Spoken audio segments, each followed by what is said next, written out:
Birch Society has never applied to the IRS for tax-exempt status, which we could get because we are a nonprofit educational organization, perfectly legitimate. But Robert Welsh had studied all kinds of organizations that had failed, that were nonprofit, and all of a sudden, because they were stepping on the toes of some government agency or whatever, had their nonprofit status taken away from them and were forced out of business.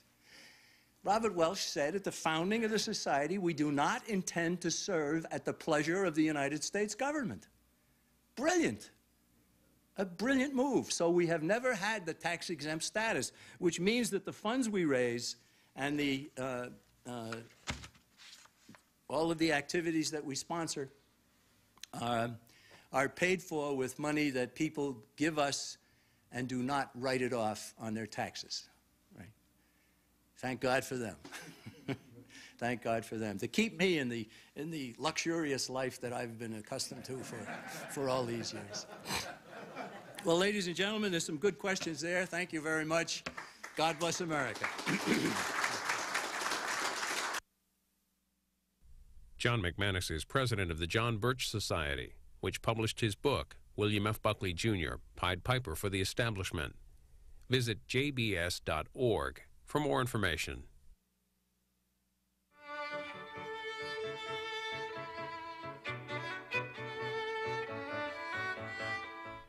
You're watching Book TV on C-SPAN 2, created by the cable television industry.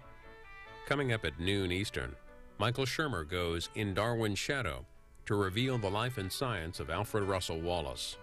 Then Saddam, King of Terror, London Daily Telegraph correspondent Con Coughlin's new biography of the Iraqi dictator. Tonight on Book TV, Encore Book Notes with Arnold Rogo, author of A Fatal Friendship, Alexander Hamilton and Aaron Burr. After that, on Public Lives, a look at muckraking journalist H.L. Mencken with Terry Teachout. And on History on Book TV, Irish journalist Ed Maloney examines the political maneuverings of Sinn Féin's Gerry Adams.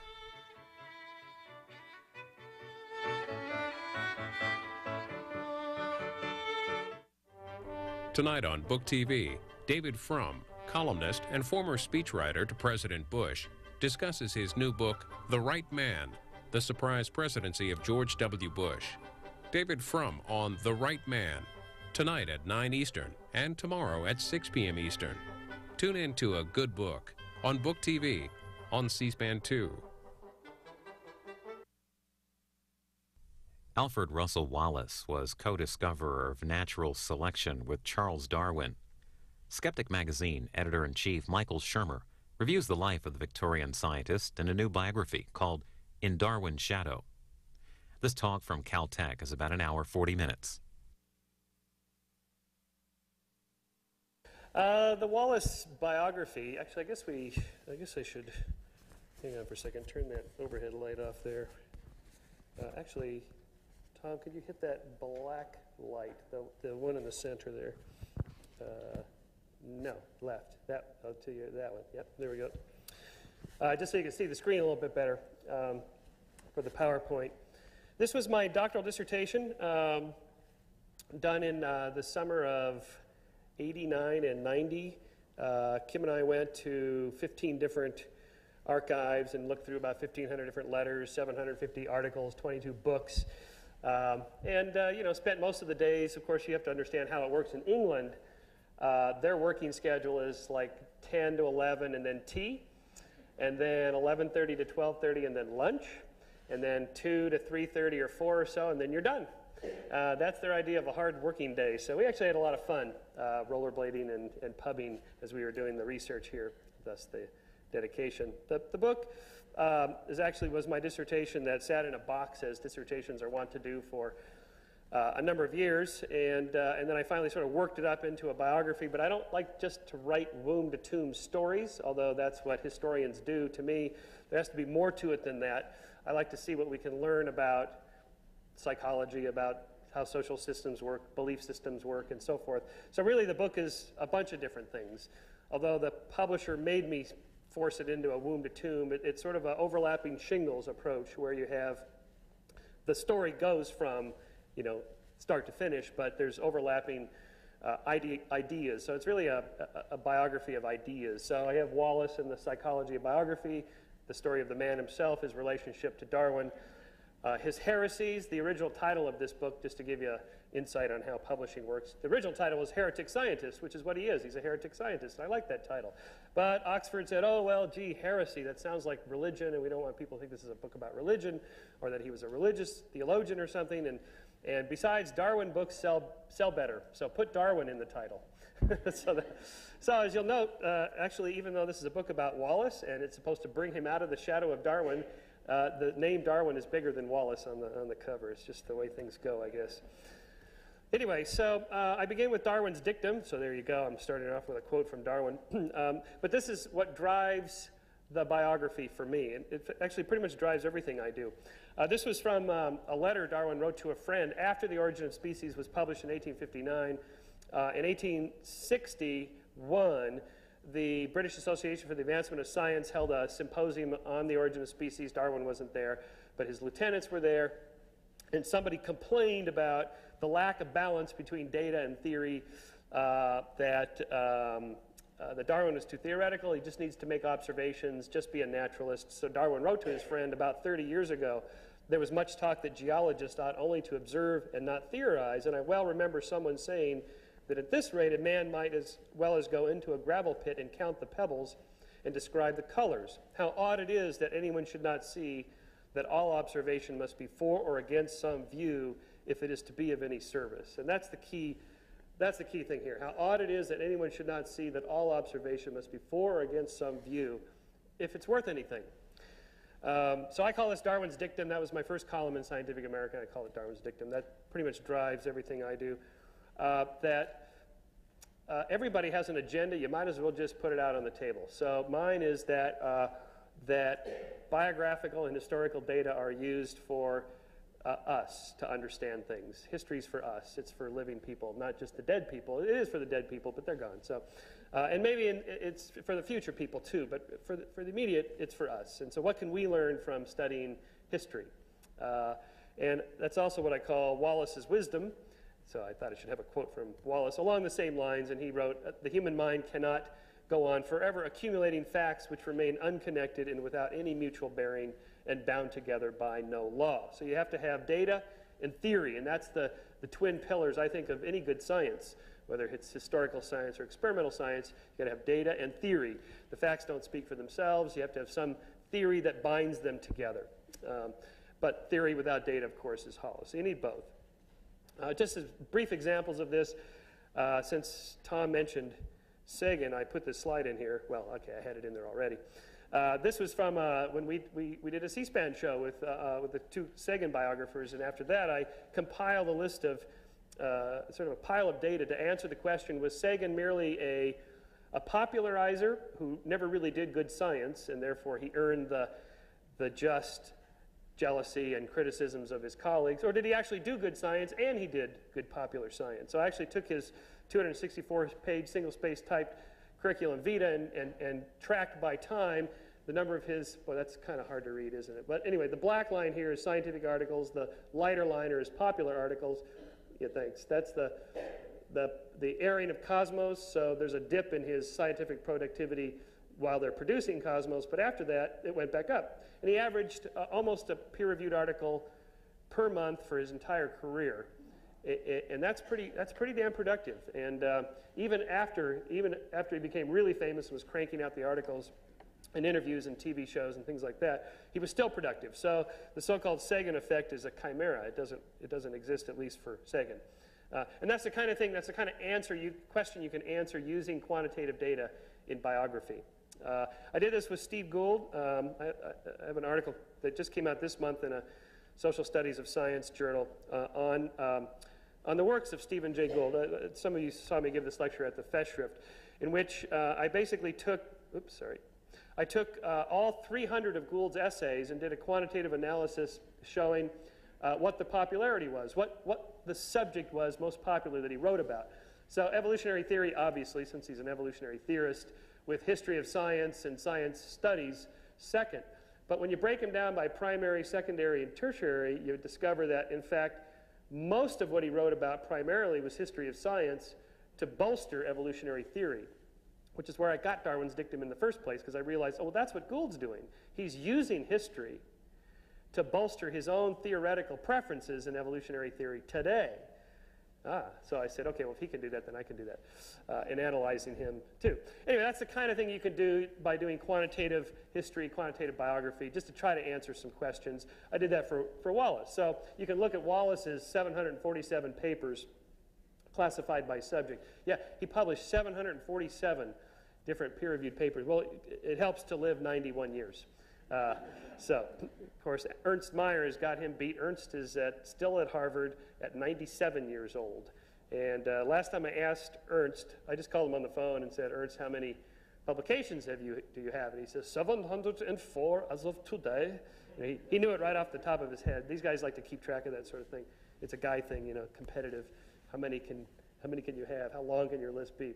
Anyway, so 27% evolutionary theory, 25% social commentary, 29% biography and natural history, and then just assorted other things. So you can roughly divide what he did between hard data, just out there in nature, collecting beetles and specimens and just writing descriptive papers, and another quarter, or almost a third, another little more than a quarter of the theory to describe the data, and then his own other pet projects that were social commentary and political things that he was involved in, which we'll talk about in a minute. It's just incredible the life he had. He spent 4 years in Brazil, in the Amazon, and 8 years in the Malay Archipelago. Just on the Malay Archipelago expedition, he logged 20,000 miles, collected 125,660 specimens, including, and then you see the list there, 310 mammals, 100 reptiles, 8,050 birds, 7,500 shells, 13,100 butterflies, 83,200 beetles, 13,400 insects. This is just, it's just sort of overwhelming to imagine doing that today. You know, it's like if you find a new species today, it's a big thing. He was doing this on a daily basis, shipping them back. I just looked at those 747, broke them down into 68% scientific, 32% social commentary. So roughly 2/3, 1/3. Hard science versus political, social projects he was in. Of the 508 hardcore scientific papers, I just call your attention to this one, 191 in the journal Nature. Nature is one of the two most prestigious scientific journals. You know, if you have one paper in there or a dozen papers, that's huge. He has 191 published. So very productive scientist. And the rest of these are all respected peer-reviewed journals. Same thing with the social commentaries. These are all big common newspapers and magazines that he wrote for. Land and Labor, he was big into the socialist movement, 19th century British socialist movement, the idea of nationalizing land and so on. He did quite a bit of work in that. Vaccination Inquiry, he was against vaccination. He claims he had data to show that vaccinating kids was not a good idea. It led to more disease, not less. And then a lot of just op-ed pieces in these daily newspapers, the Times of London and so forth. Oh, the Light and the Spiritualist, we'll talk about that. He got big into the spiritualist movement. His most popular books, you can actually go and do a citation search to see what it is that people most read in his own time. His book, Darwinism, was a theoretical work, and the Malay Archipelago was his travel book. So again, you see that data and theory, a nice balance there. Same thing with his papers. These are his 7 most cited papers. These are his theoretical papers here. These are quantitative papers. So again, he's balanced between data and theory. We're almost done with the boring data graphs, and we'll get to the life in a second here. Now, I just want to talk about for a minute about the psychology of Wallace. I was interested in what made him so open-minded enough to accept this radical new idea of evolution, in fact, become one of the driving forces behind it, along with Darwin. And there's always been this idea that the Darwinian revolution was a social class revolution. This is a Marxist interpretation of history, that this is a lower working class revolution from the bottom up. This is the kind of revolution that lower working class people would support and that the upper aristocrats would not support. The problem is Darwin was from the landed gentry and had inherited wealth, and Wallace was lower working class. So how do these two jive? And the answer has always been that, well, Darwin was a tormented evolutionist. He was sort of sorry he had to make this great discovery as an upperclassman, he wasn't supposed to like it. In fact, that just isn't true. Frank Sulloway tested this, tested this theory. This is a little bit hard to read, but basically laterborns and firstborns, the distinction was, and this is across social, like percent accepting evolution, socioeconomic class. So amongst laterborns there's almost no difference. Amongst firstborns there's a little bit of difference, but the huge difference is the acceptance rate between laterborns and firstborns. You've all heard me talk about, and heard Frank here talk about, these birth order differences. Firstborns being a little more conservative, a little more parent identified, more status quo oriented, less likely to accept radical new ideas than laterborns. Lots of different variables tweak it. Social class matters a little bit in interaction, but not nearly as much as these family dynamics. So in Frank's model, within family differences matter more than external socio-cultural aspects in where you're living. So in other words, when we ask why do you or I accept radical ideas, or maybe we're skeptical of radical ideas, is it because of our genes? Is it because of our parents, our family dynamics, the culture we live in, and so on?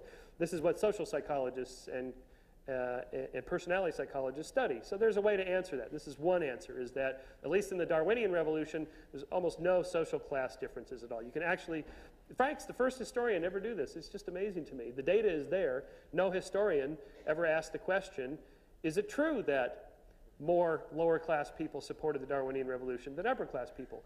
They said that they did, and they provided quotes that made it look like they did, but they never actually tested it. Frank tested it and found there was virtually no difference. In Frank's model of the Big Five, so here I actually took a look at Wallace's personality. I asked, what kind of a man was Wallace? Well, we can ask that, what kind of a person was anybody? And the popular theory today is the five-factor model of personality, the Big Five: conscientiousness, agreeableness, openness to experience, extroversion, and this sort of weird one, neuroticism, how neurotic somebody is. Don't worry about that one.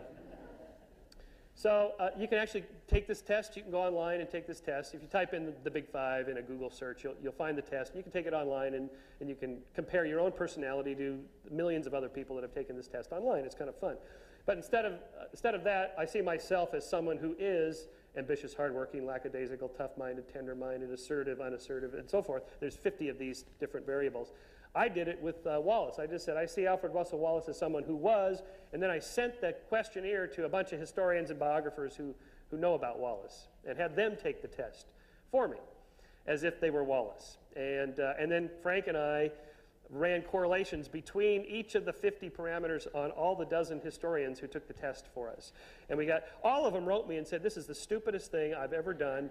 This will tell us nothing about Wallace because we have to get into the individual characteristics of the man's life. That's the only thing that counts, and so on. And yet the iterator reliability was like 0.89. They were very consistent right across every single scale.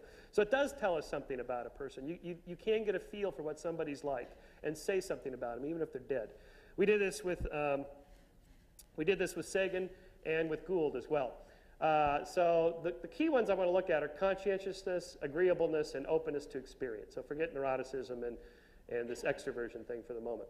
So with Sagan and Gould, in fact, it was interesting that both of them are firstborn and fairly conservative in some respects, but politically liberal and exceptionally open-minded. And it was that balance between being high conscientiousness, which firstborns are, they were both firstborn, and high openness to experience, which typically laterborns are, unless it gets tweaked by other variables, like in Frank's model, if you're a member of an oppressed minority, like both Sagan and Gould were raised in Jewish families in America at a time when there was anti-Semitism, well, then maybe that makes them more supportive of liberal causes and that sort of thing. I remember when, you'll notice the low agreeableness here with, this is how well liked you are by people and how nice and friendly and kind you are to people, how well you suffer fools. As you can see, Sagan is pretty low, and Gould is even lower. I remember showing Gould this, and he said, well, at least I'm lower than Sagan on agreeableness. I'm a bigger son of a bitch than Carl was. You know, in a way, I guess it helps to be tough-minded and not so open to a lot of radical ideas if you want to be a good skeptic and a scientist, because most ideas are pretty wacky, and they're wrong. And so that's the rub. How do you balance that? You don't want to miss the next great revolution by being too dogmatically closed-minded, but Wallace was too much. He was too agreeable. He liked everybody, and he liked everything he came across. His conscientiousness maybe was not high enough. His agreeableness was a little bit too high. It's a little speculative on my part here, but I'm trying to get into the man himself, and I'll give you a bunch of examples of this in a minute. You'll see, yeah, how can anybody accept this crazy idea? Why would he do that? Darwin didn't, other people didn't. But so we think about that consciousness, that openness to experience. In Frank's model, then, firstborns are more responsible, laterborns are more easygoing, firstborns are more conforming, traditional, laterborns are more open-minded. So let's keep that in mind. We'll come back to that. In Frank's model, in fact, this is when I first met Frank, when I was still working on my dissertation, and he had a lot of data on this, that Wallace was later born. So now we're going to get into the life of the man. I'll start the womb to tomb part that I'm supposed to do as a biographer. He was born 8th of 9 children, middle, lower class. So his father was a lawyer and started off okay, but then lost his job, several failed businesses. So he ended up sort of growing up in a lower class. Separated from his parents at age 14. His father died. He moved away to live with a brother, and one of his older brothers died, so he moved to one of the other brothers. So there was a separation effect there from his parents. If you're not living at home or one of your parents is dead, it's harder to be parent identified in Soloway's model, right? So this triple interaction effect, that is later born, lower class, separated from parents at an early age, generates the greatest amount of support for radical scientific theories. According to Soloway's multivariate model, includes 12 predictors and interaction effects. Wallace possessed the 99.5% probability of championing the theory of evolution. So how's that for, for scientific prediction? Okay, so this is his mom, Mary Ann Wallace, nee Granil, and his father, Thomas Vera Wallace, who was an attorney, and this is the house he was born in. He was born on January 8th, 1823. It's funny, in his autobiography, and since I told you Wallace was a productive guy, this is his autobiography. It's a massive 2-volume work. I tried for the longest time to get a first edition of this. The covers are almost always in the 19th century. They're always this color, green. That was everybody's favorite color for these books, was green. And so I found this one, which is red. Why is it red? You open it up and you find out this is the Indian and colonial edition for overseas. So the green is for the empire, and these are for the colonies. So I brought all these afterwards. You can thumb through them. It's kind of fun to see the pictures and the diagrams and how these things were published. So in there, he starts right off and saying for almost his entire life, he thought he was born in 1822. And then when he was like, he's like 82, he found out that he was born in 1823, so he found out he's a year younger. So it's sort of like that Woody Allen joke where he goes to the doctor, and the doctor says, you only have a month to live. He says, oh my God, 30 days. Oh, geez. He goes, no, it's February. You only have 28 days to go. I guess if you're 89 or whatever and you find out that you're actually a year younger, it doesn't feel so bad. Anyway, he's a Welshman. He's born in Wales. At the time, so again, this is a biography of ideas. So I want to give the context, the intellectual context in which Wallace was working. And where he got his ideas. So there was a tradition at the time for coordinating God's words and God's works. God is one of these really hard to pin down entities, right?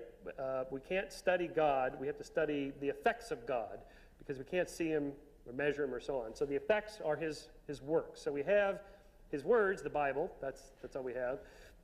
But we have nature. So there was a tradition to study nature and to study the Bible, and so it was actually okay to study, to go out into the woods and study nature. In fact, Darwin's biography, it's an equally interesting story that he really was not interested in going into medicine or the law, which is what you had to do as an aristocrat, or you go into theology. So he went into theology and no interest in theology, but it was okay to study nature in this God's words to works kind of thing. This particular diagram is from Thomas Burnett's Sacred Theory of the Earth. He's trying to figure out a way to explain the flood. Where did all the water come from? So it was inside here, the earth cracked, it flooded, and then the continents rose after the waters recessed down. They're looking for sort of geological explanation of a biblical phenomenon. There was lots of traditions of this. The physical theologians or natural theology, the latitudinarians, they were willing to grant more latitude toward accepting radical ideas, so they call themselves the latitudinarians. I love that name. Natural religion, again, it's that nature, God's words to works. Wallace, as I said, was born working class, so he only had the equivalent of 7 years of grammar school education. Here's his grammar school there. The place he got the rest of his education as a self-taught scholar was the free libraries and the mechanics institutes that scattered around England. There were, by 1851, 700 of these literary and mechanics institutes servicing about 120,000 students in England. This is equivalent of our night schools, sort of community colleges, a place where regular folks that aren't on the fast track to university, which in England it's pretty set from an early age where you're going to go. And so if later in life you decide you want to do something else, too bad. Well, there was a market that rose, and these mechanics institutes and private institutes, night schools, rose up, and that's where Wallace learned his science. When he was at one of these places and going to libraries, he met this guy, Henry Walter Bates. Unfortunately, I couldn't find a young picture of Bates. I'm sure there must be one, but I couldn't find one for the book. So he didn't look like that. You know, these guys never look old when they look like this. You know, Wallace is 25 here, and so was Bates. And they hatched this idea to go to the Amazon to do some collecting. But how can they pay for it? Well, one day in the Annals of and Magazine of Natural History, Wallace saw this ad for Samuel Stevens's services, where he would sell specimens to private collectors and museums. So Wallace hatched this idea, he and Bates, of they'll go to the Amazon, they'll mail specimens back, Stevens will sell the specimens, and then mail them the money back. So you can imagine how this must have gone. I mean, it would take months for this to happen. You have to mail the specimens off by sailing ship. They get there, he catalogs them, he advertises, places ads, he sells them, he collects the money, and mails them the money. So this takes, you know, a couple months, 2 months, 3 months, 6 months. So he would actually have to wait in these various towns along the Amazon. So 1848 to 1852, 4 years he goes to the Amazon. He has to sort of earn his way across, waiting for more money to come. These were dangerous trips. It's, again, hard to believe. It's like you can go there now, you can fly into Manaus and take the little boat up to the treetop lodge where they have showers and a restaurant there, and it's just great. Here, of course, there's nothing like that, and these guys are suffering badly. People are dying from malaria. One of his brothers, he was born 8 of 9, 3 died in infancy, which was pretty typical. You know, you read this stuff, you know, lost a kid, lost a kid, lost a kid. Gosh, you know, today you lose a kid, it's a huge thing. How do they deal with that? Well, one way, they just had a lot of kids. The heir and the spare and the spare and the spare. And so, but those that did survive, one of them, Herbert, went to the Amazon, and he died from malaria. So people died on these trips. They're fairly dangerous. I'll just show you some examples from his own sketches. There was no photography yet, and that's his brother who died at age 20. Wallace made a little silhouette sketch. These are some of Wallace's sketches, which I'll just go through. You had to become, as a naturalist, you had to become a sketch artist, and he became a pretty good one. I think some of these are from his, what survived of his Amazon journal. These are just various knick-knack things. My favorites are the fish. Somebody just recently published a collection of his fish drawings. They're so good. Some of you hobbyists aquarium hobbyists will recognize the Plecostomus. These are a couple of different catfishes, and the most famous one I think he drew of modern aquarium fish is the angelfish. That's really good. Isn't that good?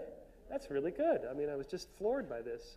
You know, he's just sitting there sketching with a pencil in just a little leather-bound journal. It's just amazing. Anyway, I'm just actually, I'll read one just little excerpt from what happened at the end of he got malaria umpteen times, just got sick and tired of it, and thought he had figured out enough that he could go home and make a living as a naturalist. He's still not completely converted to evolution yet.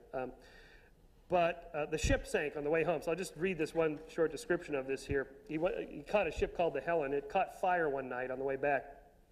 The captain ordered the ship abandoned as the smoke became more dense and suffocating and soon filled the cabin so as to render it difficult to get any necessaries out of it. These necessaries included, tragically, Wallace's notes, journals, and collections. In one final desperate plunge into the lower decks in his cabin, Wallace managed to salvage his watch, some shirts, and a tin box containing drawings of trees, plants, landscapes, tools, artifacts, and fish, which is why we have the fish drawings. By noon, the flames had spread on deck, and the crew began to man the lifeboats, which, being much shrunk by exposure to the sun, required all our exertions to keep them from filling with water. Anyway, so they floated out for several weeks. They were heading for the island of Bermuda, 700 miles away. For 2 days, an easterly kept them on course, but a change in wind on the third day left them soaked, overheated, and feeling hopeless. We suffered much from the heat by day, and being constantly wet with the spray and having no place to lie down comfortably, it may be supposed that we did not sleep very soundly at night. No kidding. For nourishment, they had to force down stale biscuits and raw salt pork, but after a week, supplies were dwindling and water rations had to be severely restricted. Anyway, so another ship came along called the Jordanson. It was London bound from Cuba. So they were picked up there, but then the Jordanson began to run out of food and water, having to serve all these. Anyway, it took him several, I think it was 3 to 4 weeks to get home. And so he lost everything except, these handful of things, including the drawings. So between expeditions, so that's 1848 to 1852. So remember, he's born in 1823, so 48 to 52, he's in the Amazon. So 52 to 54, he's home, and we actually have there's photographs of this. But I say no photography, no portable photography. Photography you can schlep around on a 4-year trip or something like that on your back. So, but this is his mom and his sister. She'll come back into the story in a little while when we start talking about spiritualism. She became a big spiritualist medium, his sister did. And the young Wallace here, and then he and his sister playing chess. They played chess even then. Again, intellectual background. Before the Enlightenment, the study of nature was largely done by copying copies of earlier copies of experts' writings on nature.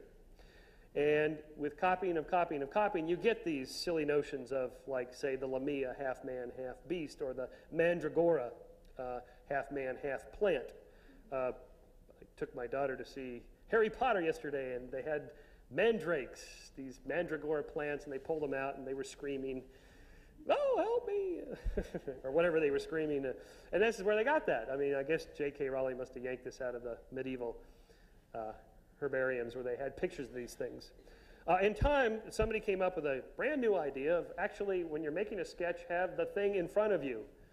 Not a sketch from a book, but the actual thing that you're sketching. So the idea of going out into nature, this is a pre-Enlightenment, Enlightenment idea, and that changed natural history. I have a whole chapter on this in the book about how natural history changed. And of course, what Wallace is famous for is defining the mechanism of natural selection. So how did he breach the wall of the species citadel, as Ernst Mayr likes to call it? That is, species are fixed and unchanged. They were created by God. How do you get new species? Where do those come from? So again, we turn to the wisdom of God manifested in his works of the creation in 2 parts. I love these long titles by John Ray. This is Fellow Royal Society. Again, it's this idea of it's okay to go out and study nature. So in fact, really, it's the creationists we have to thank for the theory of evolution. The creationists generated all the data from which we got the theory of evolution. Well, and then Wallace and Darwin actually going out and getting their own data. But most of the stuff, the whole geological column, by the way, that creationists complain about, it's the creationists that describe, they are all creationists, these early geologists, they describe that geological column, so it's their own damn fault.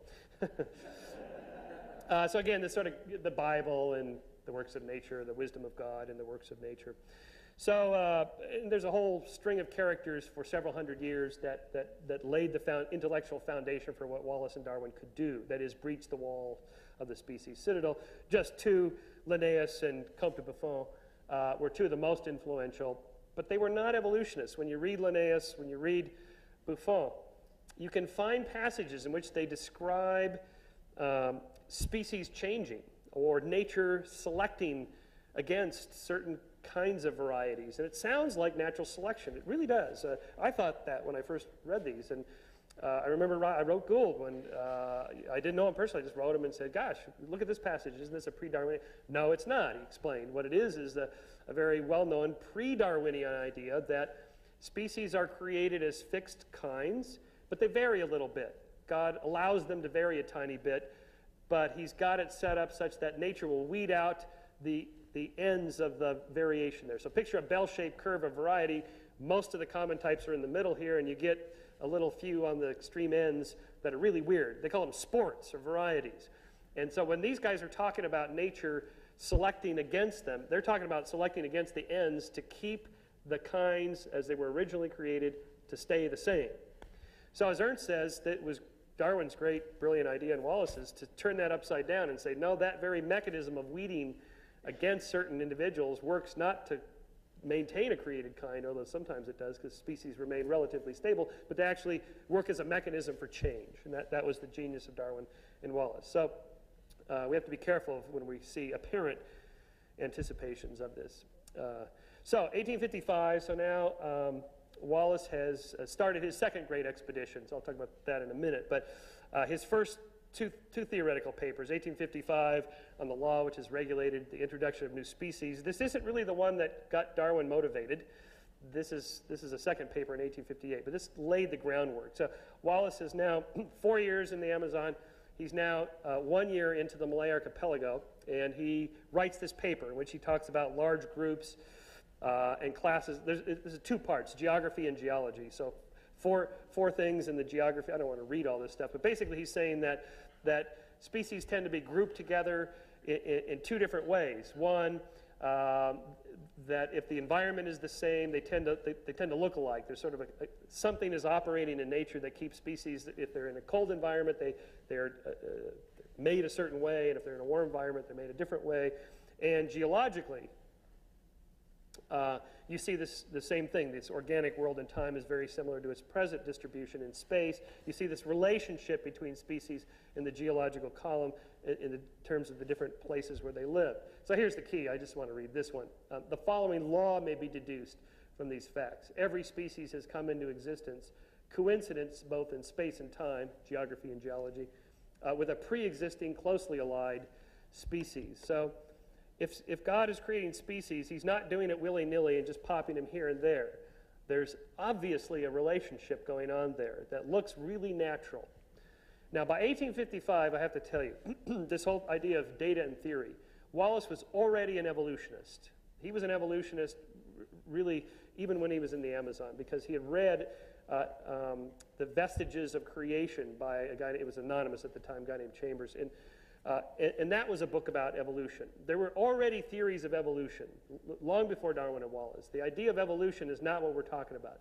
Without a mechanism of driving evolution, the theory won't be accepted. So really what Darwin and Wallace did was provide a mechanism, natural selection. I just wrote a column, parenthetically, for Scientific American on psi, ESP.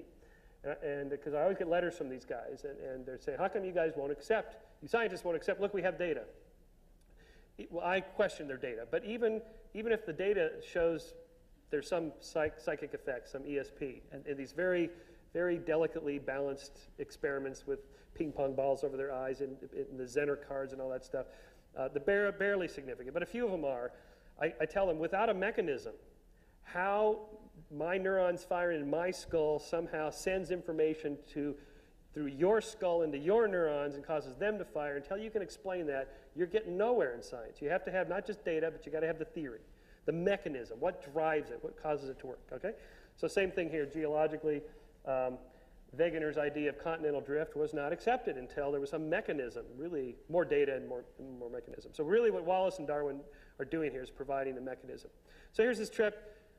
It's a sort of big, massive thing. You can look at the map. It's a big thing here, folds out in one of these books. It's pretty cool to see the original thing. But basically, he's all over the Malay Archipelago. And he's there for years. Again, he's sending back specimens. He's getting money back. And he's hopping ships around there and so forth. He discovered what's been called, since Wallace's line. It's a division.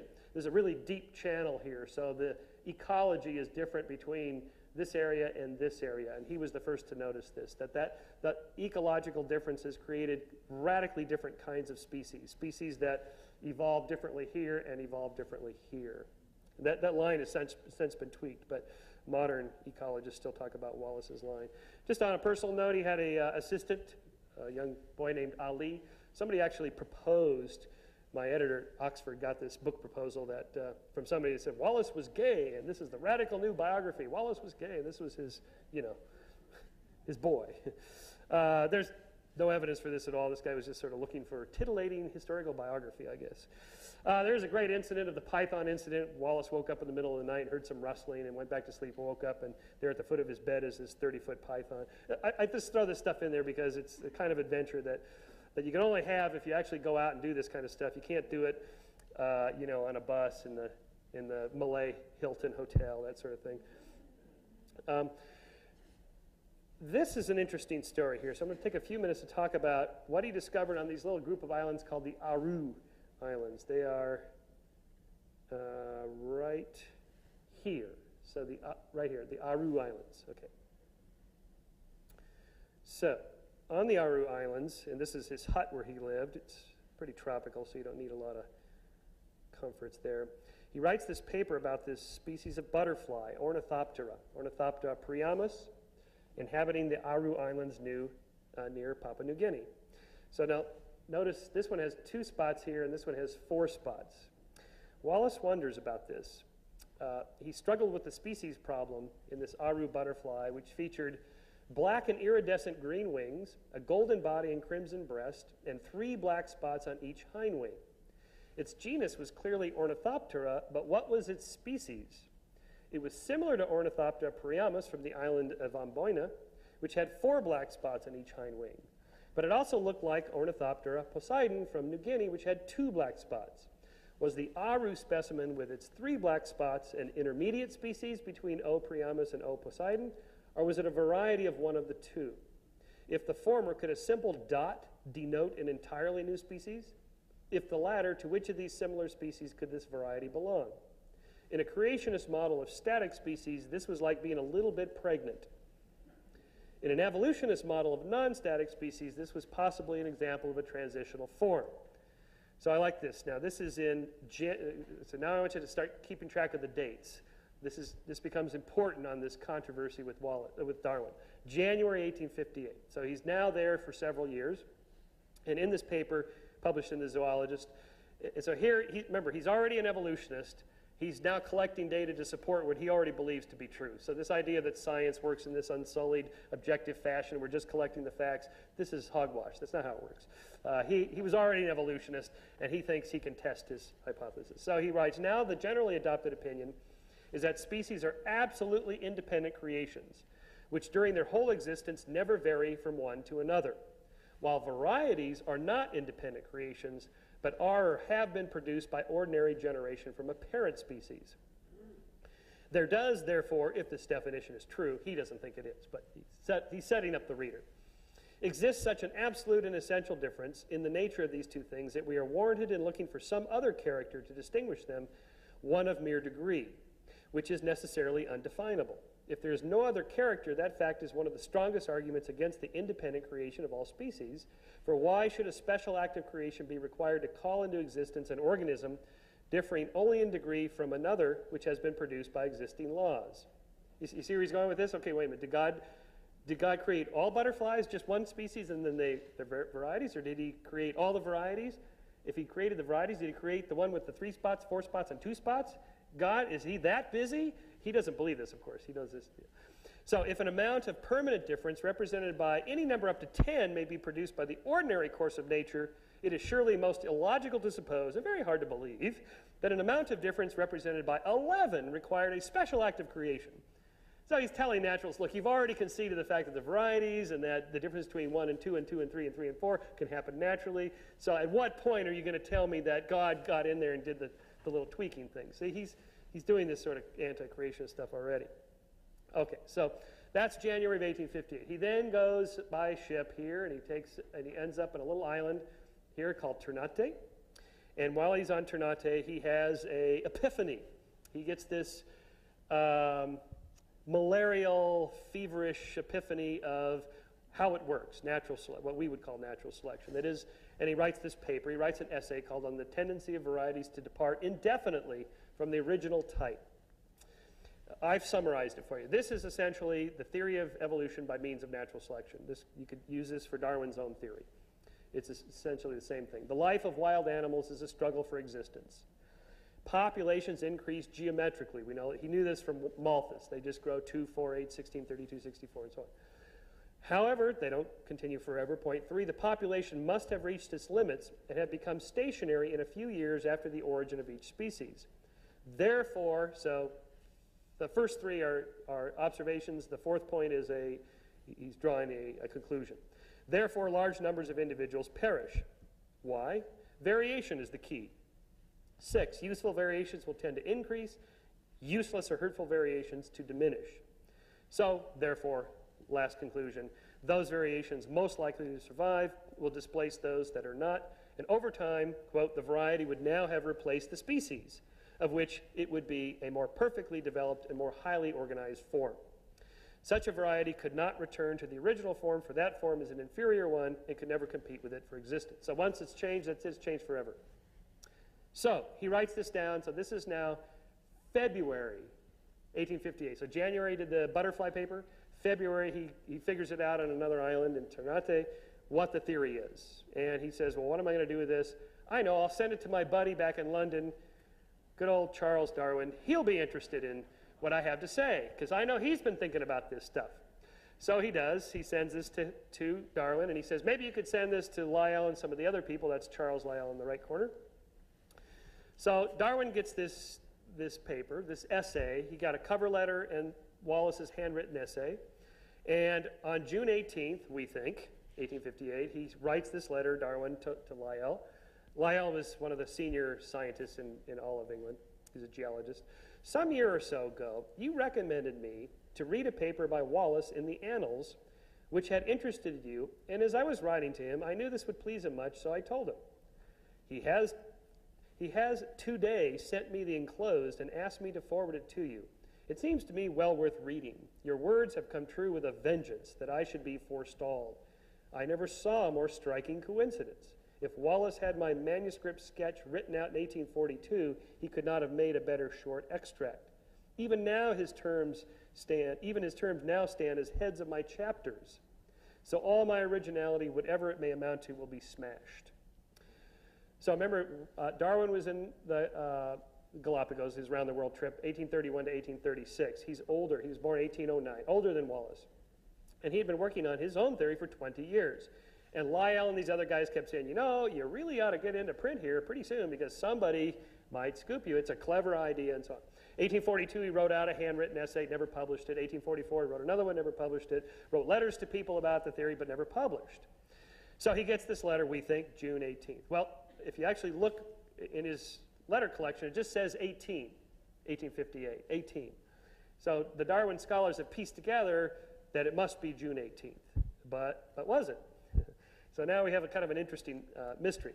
Joseph Hooker here, who was Lyell's buddy that said, so Lyell got the paper and the letter, and he sent it to Hooker and said, look, we have a potential controversy on our hands here.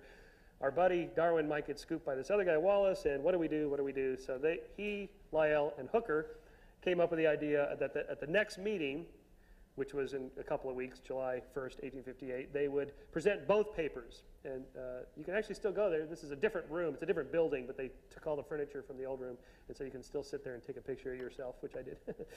There's a picture of Darwin on the wall. There's a little plaque saying, here they read both papers, and they did. So Wallace and Darwin both got into print July 1st, 1858. Now the weird thing here is that Wallace wrote this paper, remember, February of 1858. We think he mailed this from the Malay Archipelago on March 9th. The reason we think this is because another scholar actually went through and tracked down all the steamships from the Malay Archipelago to England and figured out how long it took them and how often they came, and it was probably that March 9th one. And that, you don't just write one letter. They don't come very often, so you send a whole batch of letters. So we actually have another letter that Wallace sent to his buddy Frederick Bates. Remember, Bates is the guy he went to the Amazon with. So we have that letter here, and here it is. And it's postmarked June 3rd, 1858, London, and then Leicester, June 3rd. The mail was really quite good in England. It's amazing. It was better then than it is now. I'm serious. People have studied this stuff. You could post a letter, and they'll rush it off by stagecoach, and it gets off, and then somebody responds. You can get it back the same day. You can get a response the same day and send off another letter. It's like, oh, let me email. It's horseman, faster. Okay, now, so if he sent this letter to Bates the same time he sent the letter to Darwin, and the mail is very consistent, and Bates got his letter June 3rd, and Darwin says he got his letter June 18th, there's some indiscrepancy there. There's something not quite right there. So some people have speculated that Darwin either actually got it, it wasn't 18th of June, it was May 18th.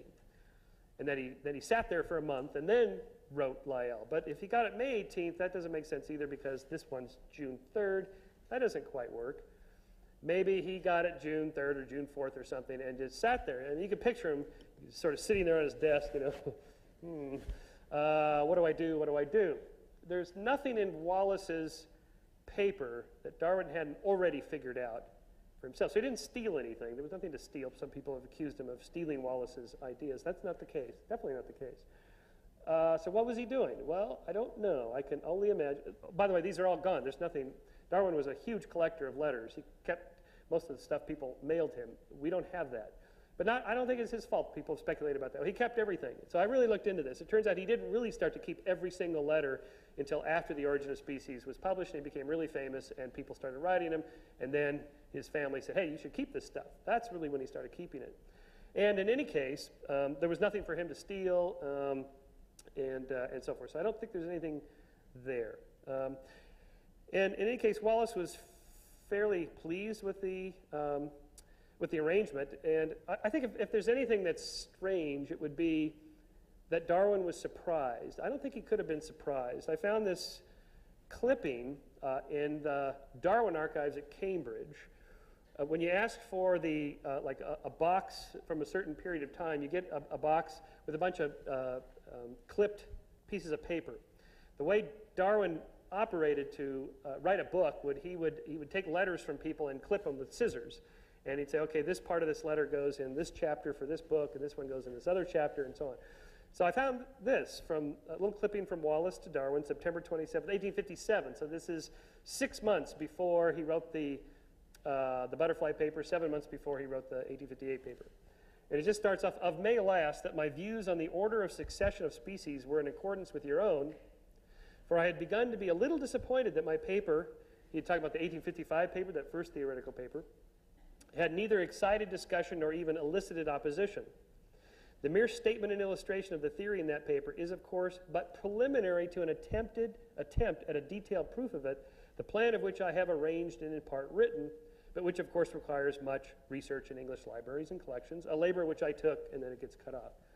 So Darwin not only knew about this, he cut that. He put that in his own box. So he was going to use that for something. And so clearly Wallace was already writing something. Before the butterfly paper, before he figured out natural selection, what was he working on? So when Darwin got this letter and said, oh my God, I can't believe this, I have no idea. No. He chagrined, maybe. Surprised, I don't think so. So the arrangement then, I had this other letter that I think helps clarify the mystery here. This was to Bates, January 4th, 1858, so before he wrote the natural selection paper. To persons who have not thought much on the subject, I fear my paper on the succession of species will not appear so clear as it does to you. That paper is, of course, only the announcement of the theory, not its development. I've prepared the plan and written proportions of an extensive work embracing the subject in all its bearings and endeavoring to prove what in the paper I've only indicated. So, in other words, he was working on something else. What was that? Well, here he says that he had written to Darwin. Darwin says he agrees with almost every word of this paper. He's now preparing his great work on species and varieties. That was Darwin's original title was going to be on species and varieties. It wasn't going to be the origin of species, for which he has been collecting information 20 years. So Wallace knew about the 20-year head start he had. He may save me the trouble of writing the second part of my hypothesis by proving there is no difference in nature between the origin of species and varieties, or he may give me trouble by arriving at another conclusion. But at all events, his facts will be given for me to work upon. So I think here's what happened. Wallace figures it out. He sends it off to Darwin. They both get published. Wallace gets a ton of credit that he never would have gotten. He was a complete and total nobody. He wrote his mom how excited he was that they were talking about him. Lyell and Darwin and all these famous people knew about him. So he was pretty happy with the arrangement and how it all worked out. I think he figured, well, if Darwin's book turns out to be correct, well, then, I don't have to do that. And it did. So he never wrote his great book on evolution. He didn't have to. Darwin did it for him. And I think that's really a testimony to the character of the man, and how science works, that somebody else figured it out first. Okay, well, too bad. And in a letter from Ternate, he writes Joseph Hooker, remember the botanist who, with Lyell, arranged for the thing. And this is an interesting letter I found that says a lot about how science works then and I think today. He says, I beg leave to acknowledge the receipt of your letter July last, sent me by Mr. Darwin and informed me of the steps you had taken with reference to a paper I had communicated to that gentleman.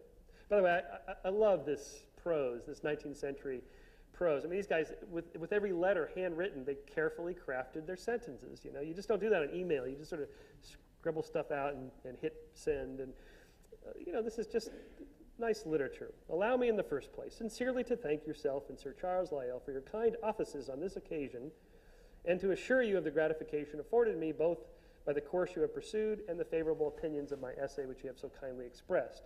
I cannot but consider myself a favored party in this matter because it has hitherto been too much the practice in cases of this sort to impute all the merit to the first discoverer of a new fact or a new theory, and little or none to any other party who may, quite independently, have arrived at the same result a few years or few hours later.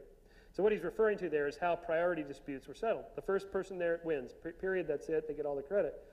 And he, in a way, says he would have felt bad about this because he knew that Darwin had done all this work.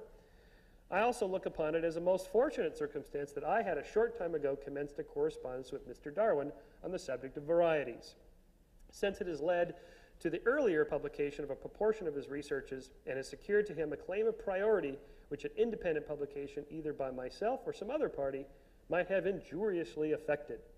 For it is evident that the time has now arrived when these and similar views will be promulgated and must be fairly discussed. It would have caused me such pain and regret had Mr. Darwin's excess of generosity led him to make public my paper unaccompanied by his own much earlier and I doubt not much more complete views on the same subject, and I must again thank you over the course you have adopted, which while strictly just to both parties is so favorable to myself. Okay, end of dispute.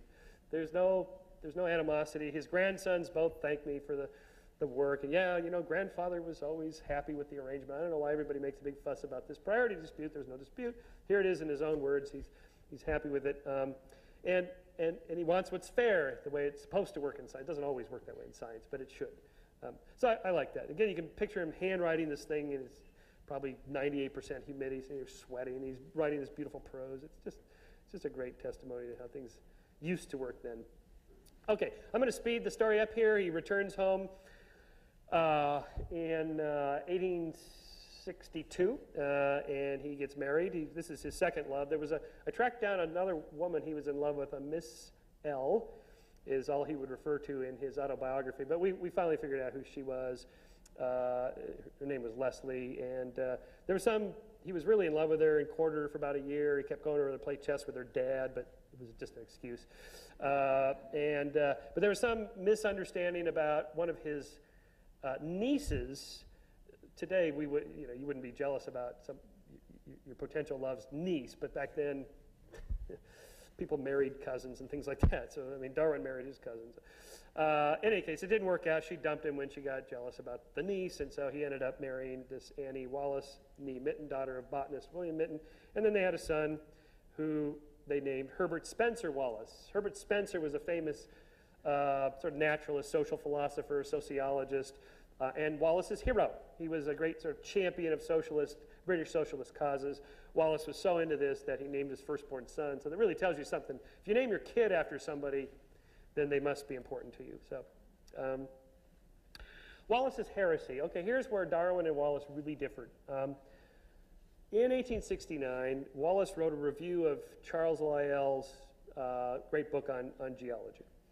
So the review was titled Sir Charles Lyell and Geological Climate, the Origin of Species, but what it was really about was Wallace's own theory. You'll find that clever people will use places like the New York Times, the New York Review of Books, on the pretense of reviewing a book to actually use the book to promulgate their own ideas. That's if you get enough space, you can do that, and they do that. So that's really what he's doing here. And what he's arguing is that natural selection cannot account for the brain of humans. It's too big. In the brain of the lowest savages, and as far as we know of the prehistoric races, we have an organ little inferior in size and complexity to that of the highest types. But the mental requirements of the lowest savages, such as the Australians or the Andaman Islanders, are very little above those of many animals. How then was an organ developed far beyond the needs of his possessor? Natural selection could only have endowed the savage with a brain a little superior to that of an ape, whereas he actually possesses one but very little inferior to that of the average members of our learned societies. So you only need, a chimp has a brain of about 400 cc's to 600 cc's, gorillas 500 or 600 cc's, our brains 1500 cc's. You don't need that much cc. You don't need that much cortex. You just don't. You just don't need it. And it's still one of the great mysteries that we have some answers to. Why is the brain so big? It doesn't need to be that big. It's expensive, takes a lot of energy to run, and so forth. Wallace thinks he figured out what it was. It's not natural selection. I'll tell you what it is in a minute, but he warned Darwin about this. On March 24th, 1869, he writes to Darwin, "In my forthcoming article in the Quarterly, I venture for the first time on some limitations to the power of natural selection. I'm afraid that Huxley and perhaps yourself will think them weak and unphilosophical. I merely wish you to know that they were in no way put in to please the Quarterly readers. You will hardly suspect me of that, but are the expression of a deep conviction founded on evidence which I have not alluded to in the article, but which is to me absolutely unassailable." That evidence is evidence he gleaned from experiments in seances and spiritualism. So as you can imagine, Darwin was a little concerned, skeptical. "I shall be intensely curious to read the Quarterly. I hope you have not murdered too completely your own and my child." And then in January, after the article comes out, "But I groan over man. You write like a metamorphosed in retrograde direction naturalist. And you, the author of the best paper that ever appeared in the Anthropological Review. Hugh, your miserable friend, C. Darwin." Even when they're scolding each other, it's brilliant literature. It's just insulting each other with nice literature. What was this spiritualist data? Well, Wallace was a hardcore scientist, or at least he thought he was. This is scientism at its best. This whole worldview is scientific.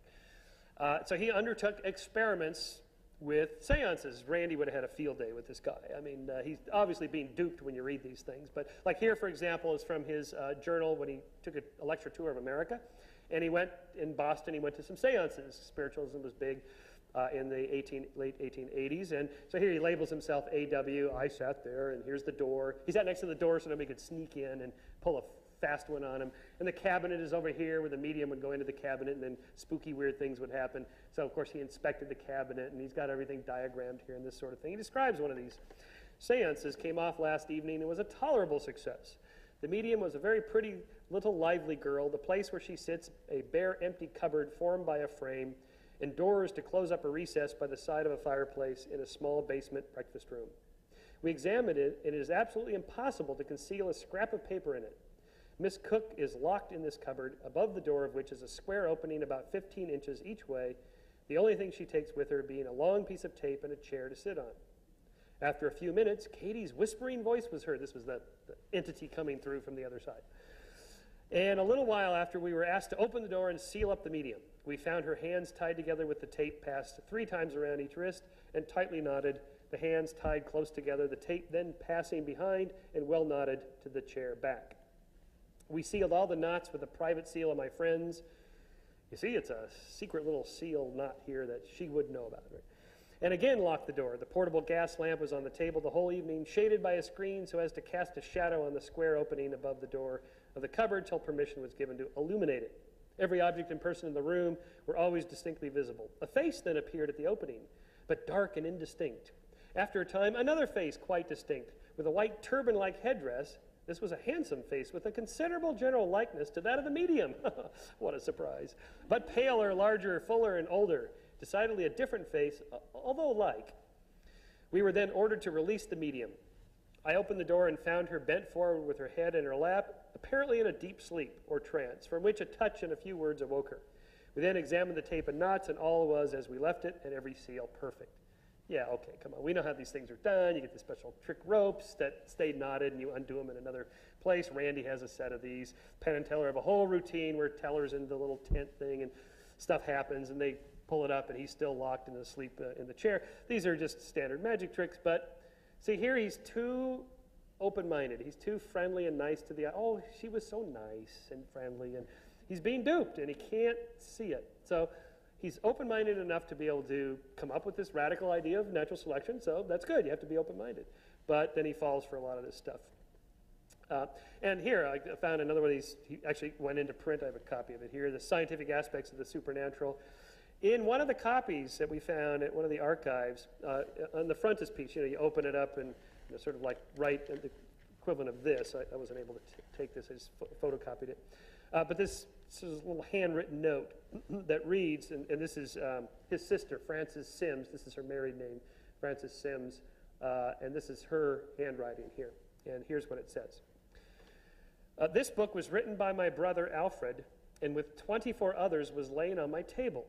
They had been there 4 days, and I had not had time to give them away. One morning I had been sitting at my table writing and left the room for a few minutes. When I returned, the paper parcel was opened, and the books laying on chairs and tables in every direction. I immediately called my friend, the medium, and told her of it. She then said to write out what is the meaning of this, although I can guess they are to be distributed and not lay here idle. Yes, yes, by Knox. Then was rapped out this sentence, one for my sister Frances, I have marked it. Upon this I opened one of the books and looked through the leaves and soon found marks with red crayon, which I had on my table. So that's, this up here. Okay? I then said, if you could do this while the book was shut, you could write my name in this book while it lays under my hand. In a few minutes, I opened the book and found Frances Wallace written. I said, now, dear spirit, write my marriage name, what I just showed you. I shut the book and in 2 minutes opened it again, and the second name was written Frances Sims. Again, so there it is. So Frances Wallace and Frances Sims. Okay, so the spirit did this, or whatever, or her friend the medium. So this is December 1866. Wallace, of course, is completely into all this stuff. He told me that's evidence, that's scientific evidence for the supernatural. 10 years later, he finds himself in a trial with a guy named Henry Slade, who was we would call him a flim-flam artist, I guess. He was a spirit medium who had come from America and was touring England doing his shtick, which was seances and what's called slate writing. And Edwin Lancaster was a naturalist who, like Darwin and Huxley, was skeptical, didn't believe any of this stuff. And they actually went to one of Slade's seances and they caught him cheating. They said he had a thumb writer. A thumb writer is one of these things magicians use where you put like a thumb tip, or it's a little thing you put here and it has like a little pencil lead. So like if you see I probably shouldn't tell you this, but well, I didn't swear into the code, so it's no big deal. But basically, you pretend to read somebody's mind and you write down what you think they're thinking. You don't write anything down. Then you say, okay, now tell me what it is you were thinking, and you sit there with the back of the envelope and you write with your thumb in the back, and then you hand them the sheet and you show them what you've written. Well, anyway, that's what they were doing with these slates. These slates look like this. So the slate here opens and closes. So you put a piece of chalk in there and you close it, and then the spirit does the writing with the chalk in there, and then you open it and the writing's there. Well, these are trick things. You can either do it with like a thumb chalk writer, or you have these special slates in which there's more than 2 sides. There's 4 sides. So you close it one way, and it's the 2 blank ones, and you open it a different direction with a little sleight of hand, and then the writing is already there. This particular one that came from this trial, this is all from Richard Milner, by the way. He found all this stuff. It was just terrific.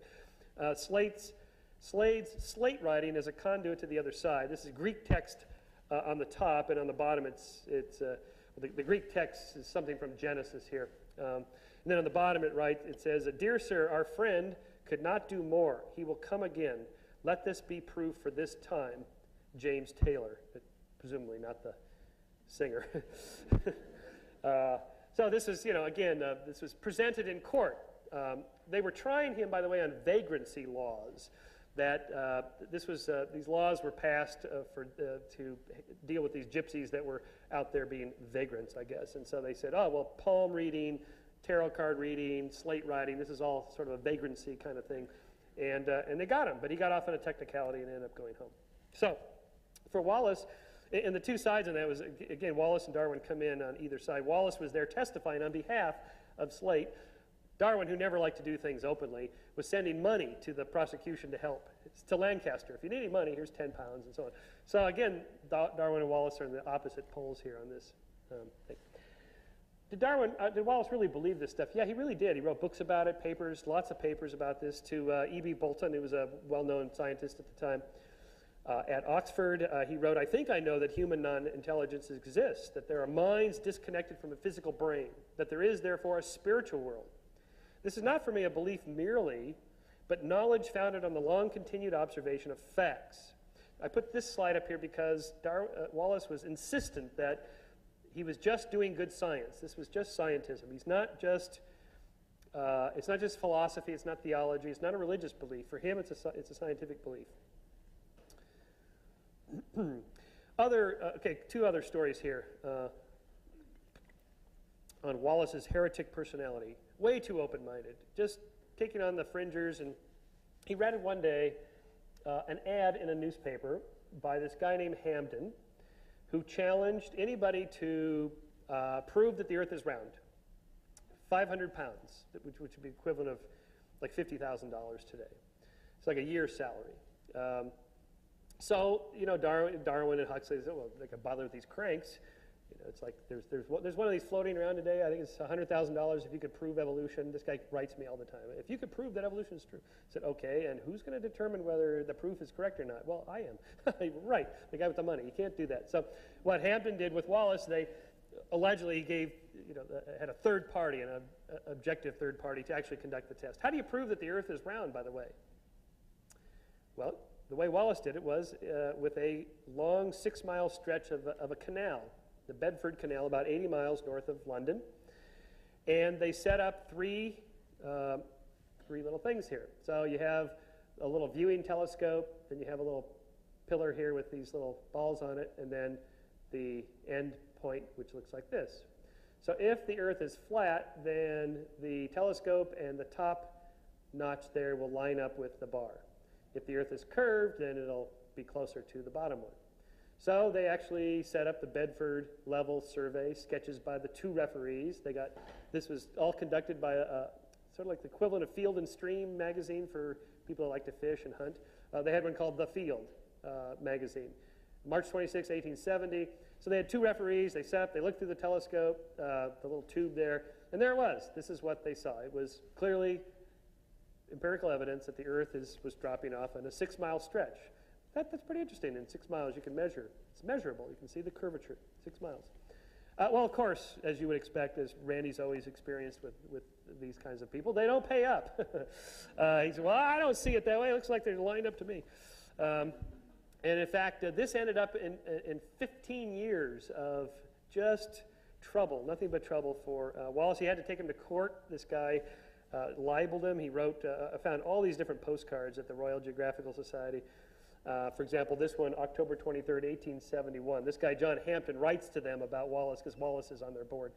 If you persist in retaining on your list of members a convicted thief and swindler, one A.R. Wallace of Barking, I'm obliged to infer that your society is chiefly made up of these unprincipled blackguards who pay you a stipulated commission on their frauds and secure the confidence of their dupes by their connection with professedly respectable associations. Gosh, even the cranks could write really beautiful insults. I mean, that is just nice literature. And I print them all in the book. There's a whole bunch of them. He writes Wallace's wife, you know, if you find your husband dead in his bed, don't be surprised because he's a schmuck. Well, I didn't use the word schmuck. But, Wallace went to California. He took a tour of America after Darwin died, and he visited his brother, John, who lived in San Francisco. So while he was there, he heard this story that Edgar Allan Poe came through somewhere in Southern California and was sort of on his last legs, was broke, penniless, didn't have money to pay for a night lodging in the hotel, and so he wrote a poem in its stead. It's sort of a classic urban legend kind of story. But Wallace fell for it, and here's the poem, Leonani. I found this was a little booklet I found published in 1866 that was out at the Claremont Libraries, and I just stumbled across it, and it was a series of letters in which Wallace is trying to figure out if this was really Edgar Allan Poe's last poem. I'm not going to read the poem. I don't think it's all that great, but Wallace did. He thought, well, it has the same rhyme and meter that Poe's poetry had, and he carried on like this for a couple years on this project. Went into print, got published articles about this, that he could prove that this was Edgar Allan Poe's last poem, and he even found one he thought was written from the other side, that Poe had channeled another poem, and anyway, this went on and on. So as soon as he went into print, of course, this is a typical thing. Darwin, the more conservative scientists would not have rushed into print. They would have waited, well, maybe I'm being hoaxed here. Where did this poem come from? What was the history of it? Who had it ahead of time?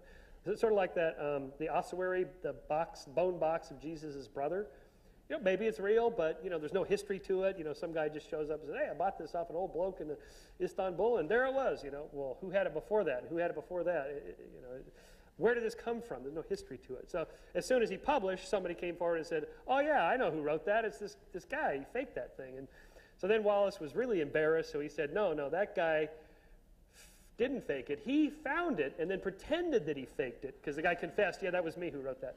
He said, no, he couldn't have written that. It had to be Poe. And this went on and on for years. Typical Wallace, typical heretic personality kind of thing to do. Okay, toward the end of Wallace's life, he finally did write his big magnum opus, which he titled Darwinism. So that alone tells you where his head was at. Except for the human brain and the spirit and all that stuff, he fully accepted the theory of natural selection and credited Darwin. He wrote a book in 1903, Man's Place in the Universe. I put this up here, and I actually have this reproduced in the book. And I brought the book itself so you can see the original plate, and this is what it looks like. I like this because it was just 100 years ago, 1903, that this was the entire known universe, 1,800 light years across. That's it. It's 7 orders of magnitude off from what we know today. But it's just amazing that, you know, this whole fuzzy patch, what we call the Milky Way galaxy, that was it, and it wasn't all that big for that. So I like that just to show that it's just within the last 100 years that our universe was still pretty small compared to what we think of it today. And Mount Wilson is the place that gets the most credit for expanding our universe. The land nationalization scheme, I'll just sort of skip through a few of these things. Wallace tried to set up a program of nationalizing land in England. He also tried to get a whole colony in Africa that England had, and turn that over into sort of a free socialistic type state. None of this ever took off. It just didn't work out. Wallace was a great theorist and idea man. He was a poor implementer of ideas. He was poor most of his life. He lost a lot of jobs. He applied for jobs that didn't get him because he didn't have the right background or right connections. He ended up like editing Charles Lyell's textbooks for money late in his life. I mean, this was, you know, he's now a great scientist, and he's just schlepping work for other scientists just because he needs the money, and that's just sort of the way it went for him. Darwin died in 1882.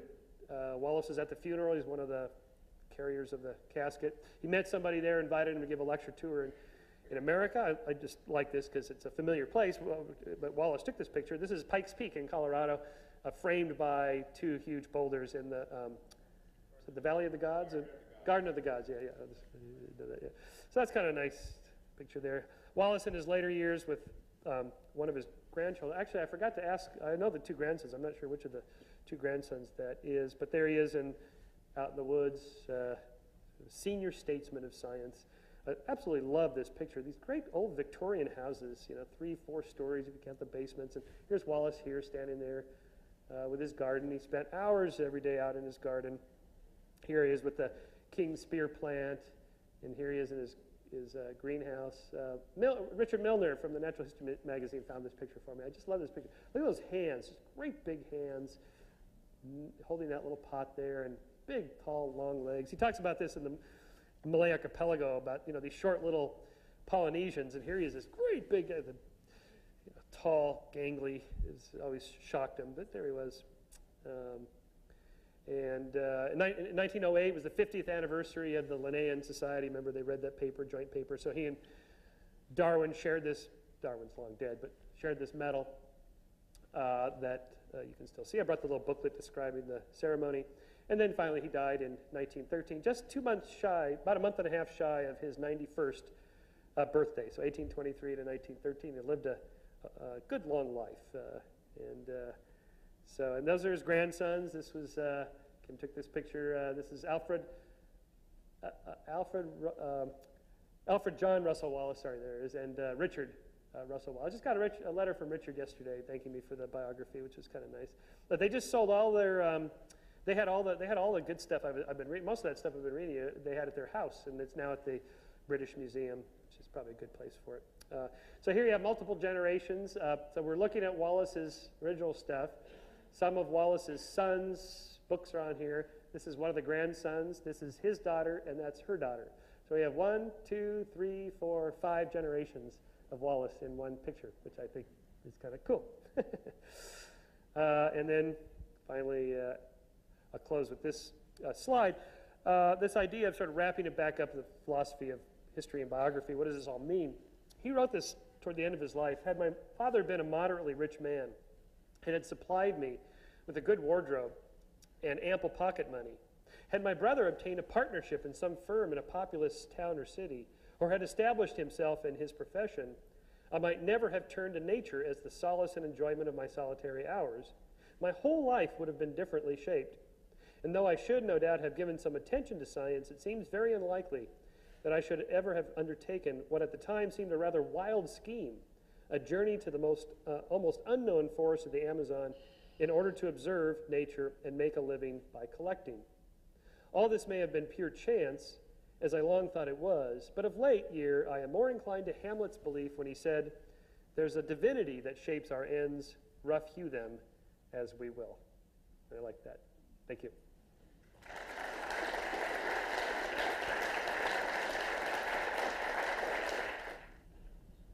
Hi, I had a question about the first and second born that you were talking about. Does that, like, if you're adopted, but yet you're somebody's firstborn, so are you talking, is it the way you're raised, or is it a biological?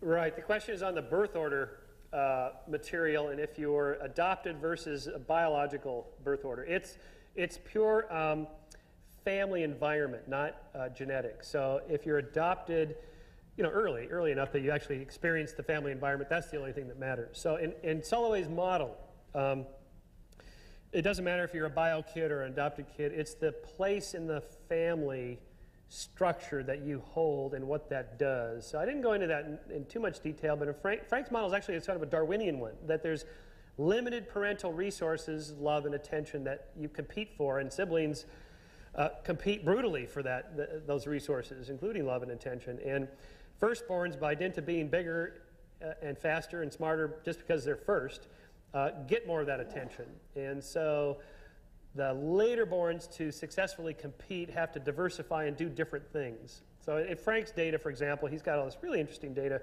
Laterborns, almost all professional comedians are laterborns.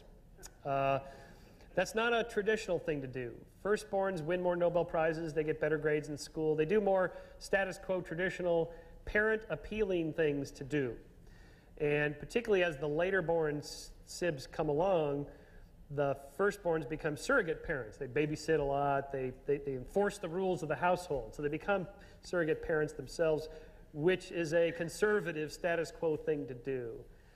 These effects are all fairly small, and you have to realize in the social sciences, if you take Pinker's lecture stuff we were talking about a few weeks ago, let's say half of the variance is accounted for by genetics. So that leaves half for everything else.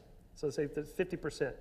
So then you start talking about, family dynamics and birth order and parental influences and peer group influences and teachers and mentors and social class and, religious influences. And you start piling them all up, you're going to get up to that 50 fairly soon where no one of them has a very big effect. They're all pretty small. So when we talk about birth order, people always, but what about this firstborn comedian or whatever? Okay, there's exceptions. There are lots of exceptions. These are very subtle effects that are only visible statistically with large samples. Are you a firstborn, by the way, or the laterborn? Second, okay. Oh, Did Darwin and Wallace ever meet face to face, and if so, what did they talk about?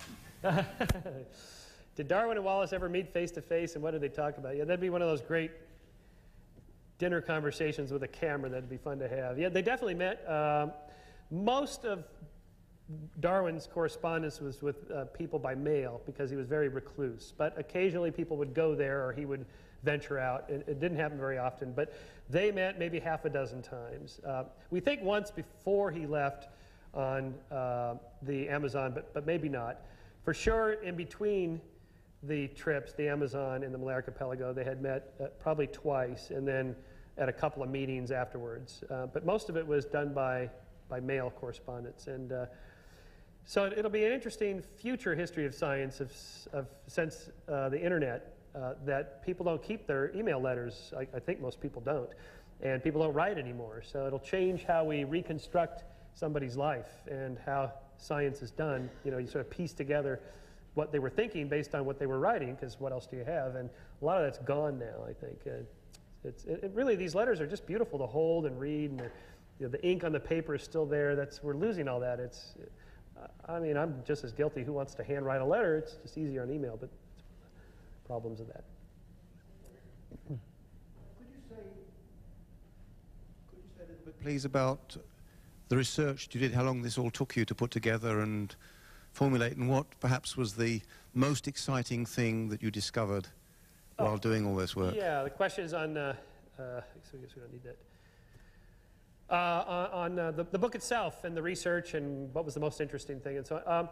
It was, I really originally wanted to do Darwin, something on Darwin, but it had been already done to death, and there was so much literature. And one of my professors had said, you know, there's the British way of getting a PhD and the American way. The British way is you take like 10 years to do it, and you sort of noodle along, you get some little thing, and you work on it forever. The American way is you just hammer through and get it done so you get a job. So I thought, well, that's what I'm going to do. And I'm never going to do that if I take on Darwin. So who around Darwin has not been done? And at the time, hardly anybody had been done. And Wallace, hadn't been a biography of Wallace since 1966, and it was just a little crummy little thing. And there's actually lots of other people that need to be done. Huxley's been done a few times, but there's more there. Charles Lyell is one of the great figures in all history of science, and nobody's done a biography of him in a long time. So there's a lot more work that needs to be done. In terms of getting the access to the archives, it's pretty easy to do, and you just go there, and 2 summers of just reading and photocopying everything, and then you take it home. And I guess the most interesting stuff were the letters surrounding the priority question to me, and also figuring out how he figured out the species problem. How did they change? And sort of trying to figure out in his mind by reading his original papers. And I actually didn't really figure it out until I was writing this version of the book. Dissertation didn't look anything like this. Their dissertations are really boring to read, so you have to flesh it out. And so here I was trying to figure out, and that's where I finally came across. I finally came across that butterfly paper, and I realized, oh, he figured this out the month before. He really did figure that out. That's how I realized, oh, he's already an evolutionist. When you read that, you go, okay, he's just yanking the chain of these readers. He knows where he's going with this already. He's not just kind of thinking, I wonder where the data is going to take me. Oh, look at this interesting butterfly.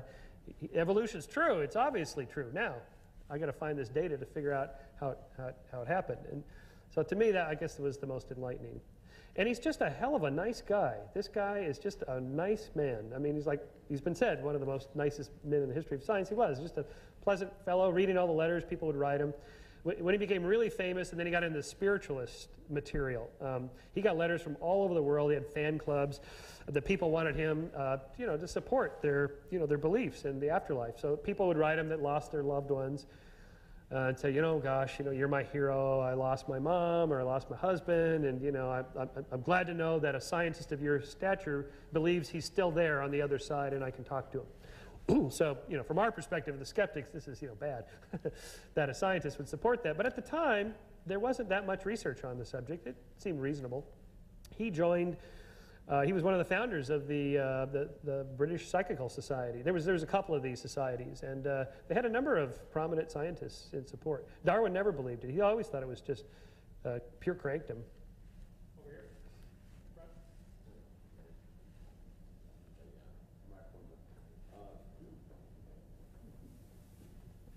Spiritism would seem to be kind of a regressive or a reactionary thing, reacting against the science, what the science was thing, and it would seem like an odd thing for him to be involved in. Was it a sort of a new idea that later borns would find appealing, or?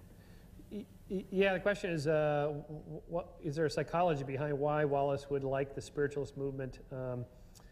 And maybe behind that is what other people were in support. The spiritualist movement in England, Frank's actually, it's always tracked this over time. It sort of gained favor in the beginning amongst sort of elite scientists and upper class people, and then it drops off. And by the time Wallace picks up on it, it's kind of a lower class supported idea, and not elitist, not scholar scientists supporting, not very many. So it was more of not a trendy thing to do by the time Wallace got into it, which I think is why he liked it, because that's the kind of thing he did. It was to rock the boat. There's nothing he did that was usual or typical. He was into phrenology. He did skull readings on people. He had his own done. He went to the same guy that Herbert Spencer went to, and Spencer was his hero, so he went to the same guy, and he writes about this. Oh, I got a phrenological reading from the same guy who did Spencer. Oh, this is great, you know, and he kept it, and he believed all that stuff. So in my model, it's all part of a package of scientific beliefs that this is why he rejected natural selection, not because he wanted to believe in spiritualism, but because he was so convinced that everything had to be explained by natural selection that if he couldn't explain it, well, then it wasn't natural selection, it was a higher power, some sort of spirit-infused intelligence in this big brain. I think I forgot to give you that answer. That was his answer. It was a higher intelligence, or might have been inferred there, that gave us the big brain, that provided our spirit. Natural selection accounts for everything else, but not that. So it was what Gould calls hyperselectionism, or hyper-adaptationism. It's the idea that everything must have an adaptive explanation, and if it's not evolution. Well, now we know that's not true. There's lots of things that are not directly adaptive, that get carried along with other adapted features. Pleiotropy, it's called. So genes code for these things over here, but they code for this other stuff that gets carried along with what's being selected for, and you end up with other things that aren't adaptive. And probably that has something to do with our big brain. Yes, how about this woman? Oh, sorry, you were going to call those out, Tom. Sorry. I'm so used to standing here doing that. Yes. Did you find much on what Huxley thought of Wallace? Since I believe he was called, or he was named Darwin's bulldog, if I remember correctly. And he must have had a view on this progression of Wallace. Yeah, Huxley admired Wallace a lot, except on the spiritualism thing. I'm going to read you a quote from Huxley because it's one of my absolute favorites that I found in these letters. Excuse me 1 second.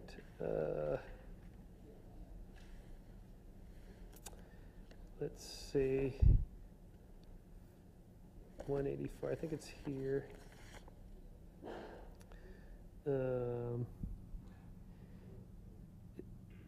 Oh, I can't find it at the moment. Well, at any rate, that's too bad. I should have that as a slide. Oh, anyway, okay, it doesn't matter. Huxley was totally skeptical. He said something like, better to die a crossing sweeper than to be made to talk twaddle to the dead at a guinea a seance. Yeah, actually, that was it. I guess I had it memorized. And that's just a great, you know, stab. He and Huxley and Darwin, they thought all this stuff was just baloney. They were embarrassed about Wallace. Although, even though they were embarrassed about it, wish he hadn't done it, and fought him on it, they still rallied late in his life to get a government pension for Wallace because he was so poor he couldn't support his family. And Wallace and Huxley all signed a letter to the government, whoever at the government was issuing these things, and they gave him a lifetime pension to help him support. So they stayed his friend even though they differed on this spiritual thing. You didn't mention Lamarck in any of the debates. Did that enter into the discussion? And also, did Wallace succumb to social Darwinism that Spencer advocated? Yeah, the question is on Lamarck and the theory of evolution and social Darwinism. Yes to both. I can only cover so much in a lecture, and it went on too long anyway. But yeah, Lamarck is one of the major characters. And again, the idea that evolution was already in the air as a theory, yeah, definitely. And so it's nothing new to Darwin. Lamarck had the idea. It was just a different mechanism. So we know Darwin's name better than we know Lamarck's name because Darwin got the mechanism right. Lamarck didn't get the mechanism quite right. Although he wasn't that far off, but that's another story. Social Darwinism, yeah, Wallace definitely had what was sort of called a teleological or goal-oriented theory of evolution. Not so much biologically, but sort of spiritually and culturally. He believed that, even more than Spencer, that sort of this march toward a certain kind of social man that would end up at the end, social political man. Wallace took that even further, spiritual, that there was this long-term trend from inorganic matter to spirits, and it gets infused along the way, and that it's driven, inevitably. So for Wallace, this was what we would call teleological or progressive evolution, even though Darwin rejected that, and most evolutionists today, well, kind of reject that. That's one of those hot topics today. Not goal-directed from top down, but goal-directed from bottom up, that braininess, for example, is inevitable, that brains will get bigger. So if you rewound the clock and played it again, there'd be some species with big brains. Not everybody thinks this, though. I see a parallel here between Wallace and Arthur Conan Doyle. The supremely logical, rational, evidence-based thinking almost devolving into spiritualism. Any comments on why this might be so prevalent? I like the Arthur Conan Doyle analogy. That's a good one. Because of all people, Mr. Logical Deduction. But in Conan Doyle's case, you can really, there's a nice biography of this that we just read. We do the books on tape every month, and there's a good one on this. And it really talks about the rise of the Theosophical Society and the spiritualist movement right after World War II, right after World War I. Not an invention of, sort of a reintroduction of the spiritualist movement from when Wallace was doing it. Directly related to people grieving over the number of people that died in the war. Particularly in England, so many died. So for Conan Doyle, he lost, what was it, 2 sons, I think, in the war? He was in terrible grief, and so he turned to spiritualism for comfort, and then rationalized it. So this is my other book, Why People Believe Weird Things. I have a new edition of that called Why Smart People Believe Weird Things. The new chapter, and the answer is because they're better at rationalizing beliefs they arrived at for non-smart reasons. And in fact, that's what most of us do most of the time. So particularly like Conan Doyle, Wallace, it seems paradoxical on the surface, but it's not. You would expect, in fact, they would come up with better explanations for why they believe what they believe, because they didn't arrive at them for those reasons. They arrived at them for the same reasons the rest of us do, for emotional reasons and social reasons. But they're better at justifying it. So I think Wallace, Conan Doyle, they're just really clever at that.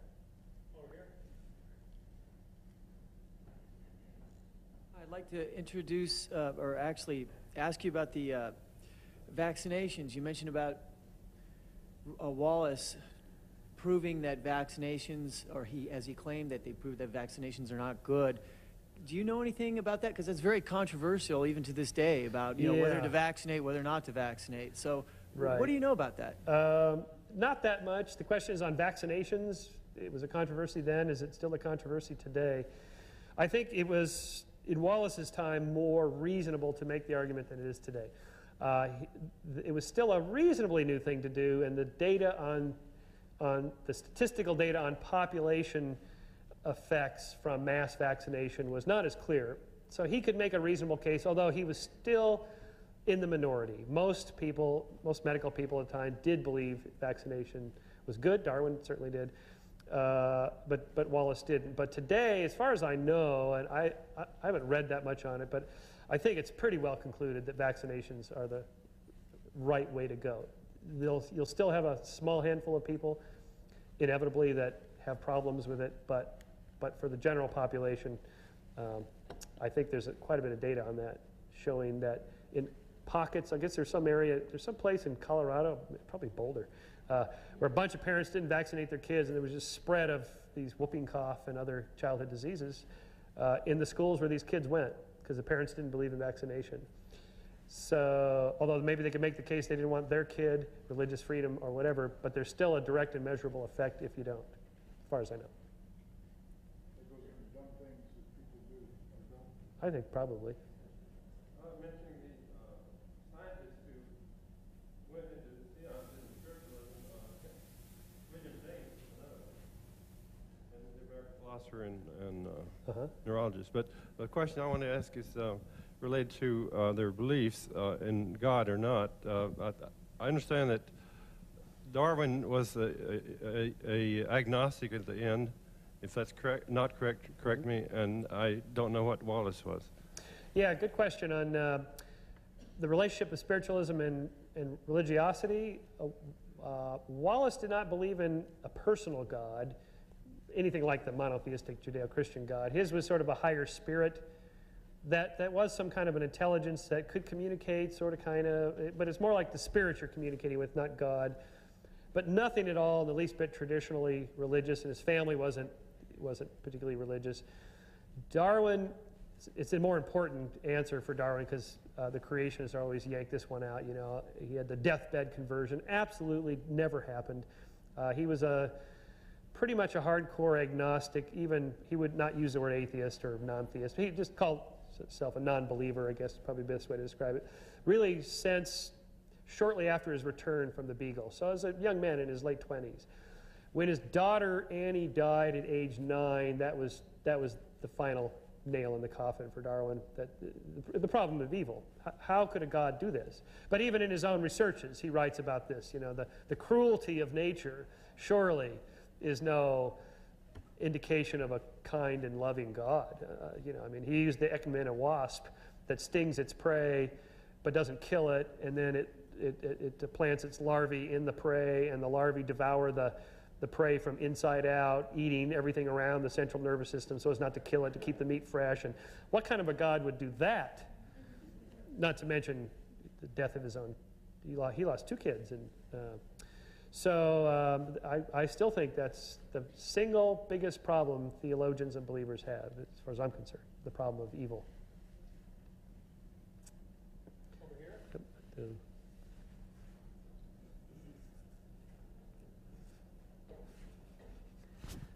Uh-oh, okay.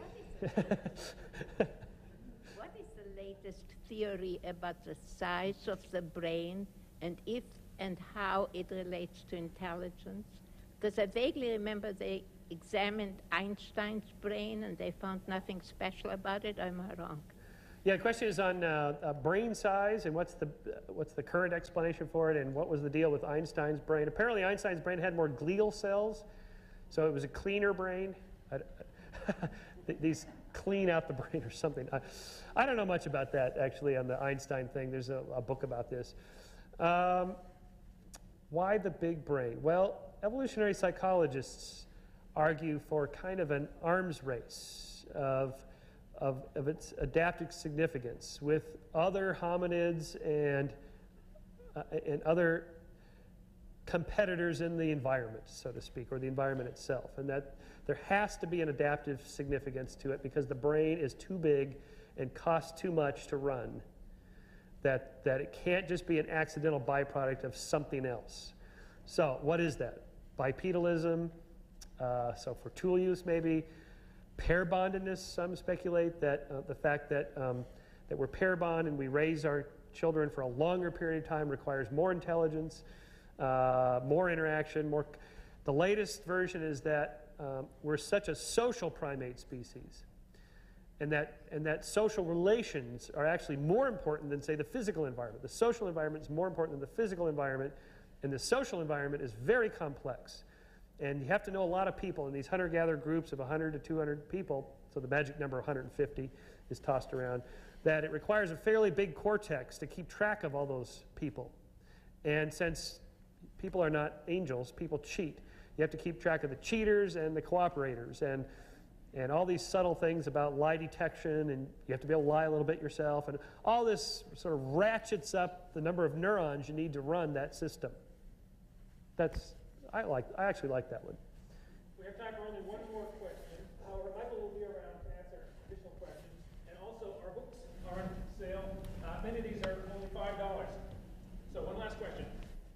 Way in the back. What is it about Darwin's views on sexual selection that Wallace didn't accept? Oh. Yes. Darwin wrote The Descent of Man and the Sexual Selection all in one book. Wallace had already actually written some on that, and he claims that they were fairly different, although historians, sort of Darwin historians, feel that they were largely the same. I don't know. I guess I don't have a good answer for that question. I hate to end it with a question I don't know the answer to. I looked through that because I was looking through I have a little chart, the differences between Darwin and Wallace, and was sexual selection one of them? And there were some subtle differences. I can't remember what somebody was arguing, how they were different. I didn't really see it as all that different myself. So I don't think it was a big sticking point for them. It was more natural selection and the brain than sexual selection. So, well, okay, thank you.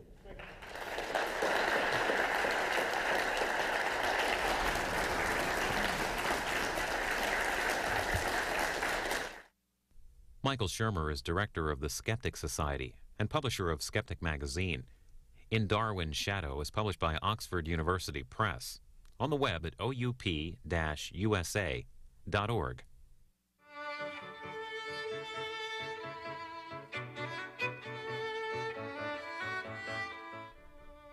Book TV is 48 hours of nonfiction books every weekend on C-SPAN 2.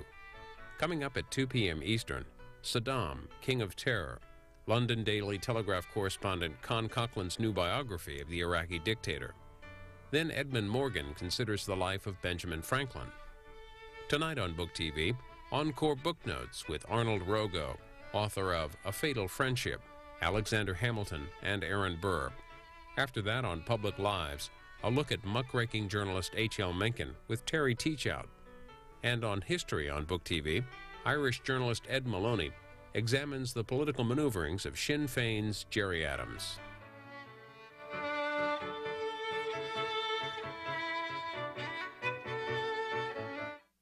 Whitewater figure Susan McDougall spent 21 months in jail for her... To 15 different archives and looked through about 1,500 different letters, 750 articles, 22 books, spent most of the days. Of course, you have to understand how it works in England. Their working schedule is like 10 to 11 and then tea, and then 11:30 to 12:30 and then lunch, and then 2 to 3:30 or 4 or so, and then you're done. That's their idea of a hard working day. So we actually had a lot of fun rollerblading and pubbing as we were doing the research here, thus the dedication. The book was my dissertation that sat in a box, as dissertations are wont to do, for a number of years, and then I finally sort of worked it up into a biography. But I don't like just to write womb-to-tomb stories, although that's what historians do. To me, there has to be more to it than that. I like to see what we can learn about psychology, about how social systems work, belief systems work, and so forth. So really the book is a bunch of different things. Although the publisher made me force it into a womb-to-tomb, it's sort of an overlapping shingles approach, where you have the story goes from start to finish, but there's overlapping ideas. So it's really a biography of ideas. So I have Wallace and the psychology of biography, the story of the man himself, his relationship to Darwin, his heresies. The original title of this book, just to give you insight on how publishing works, the original title was Heretic Scientist, which is what he is. He's a heretic scientist, and I like that title. But Oxford said, oh, well, gee, heresy, that sounds like religion, and we don't want people to think this is a book about religion, or that he was a religious theologian or something. And besides, Darwin books sell better, so put Darwin in the title. So as you'll note, actually, even though this is a book about Wallace, and it's supposed to bring him out of the shadow of Darwin, the name Darwin is bigger than Wallace on the cover. It's just the way things go, I guess. Anyway, so I begin with Darwin's dictum. So there you go. I'm starting off with a quote from Darwin. But this is what drives the biography for me. And it actually pretty much drives everything I do. This was from a letter Darwin wrote to a friend after The Origin of Species was published in 1859. In 1861, the British Association for the Advancement of Science held a symposium on the origin of species. Darwin wasn't there, but his lieutenants were there. And somebody complained about the lack of balance between data and theory, that Darwin was too theoretical. He just needs to make observations, just be a naturalist. So Darwin wrote to his friend about 30 years ago, there was much talk that geologists ought only to observe and not theorize. And I well remember someone saying that at this rate, a man might as well as go into a gravel pit and count the pebbles and describe the colors. How odd it is that anyone should not see that all observation must be for or against some view if it is to be of any service. And that's the key thing here. How odd it is that anyone should not see that all observation must be for or against some view if it's worth anything. So I call this Darwin's dictum. That was my first column in Scientific American. I call it Darwin's dictum. That pretty much drives everything I do. Everybody has an agenda. You might as well just put it out on the table. So mine is that biographical and historical data are used for us to understand things. History's for us. It's for living people, not just the dead people. It is for the dead people, but they're gone. So And maybe it's for the future people too, but for the immediate, it's for us. And so what can we learn from studying history? And that's also what I call Wallace's wisdom. So I thought I should have a quote from Wallace along the same lines, and he wrote, "The human mind cannot go on forever accumulating facts which remain unconnected and without any mutual bearing and Birch Society has never applied to the IRS for tax-exempt status, which we could get because we are a nonprofit educational organization, perfectly legitimate. But Robert Welsh had studied all kinds of organizations that had failed, that were nonprofit, and all of a sudden, because they were stepping on the toes of some government agency or whatever, had their nonprofit status taken away from them and were forced out of business. Robert Welsh said at the founding of the society, "We do not intend to serve at the pleasure of the United States government." Brilliant. A brilliant move. So we have never had the tax-exempt status, which means that the funds we raise and the all of the activities that we sponsor are paid for with money that people give us and do not write it off on their taxes. Right? Thank God for them. Thank God for them. To keep me in the luxurious life that I've been accustomed to for all these years. Well, ladies and gentlemen, there's some good questions there. Thank you very much. God bless America. John McManus is president of the John Birch Society, which published his book, William F. Buckley, Jr., Pied Piper for the Establishment. Visit jbs.org for more information.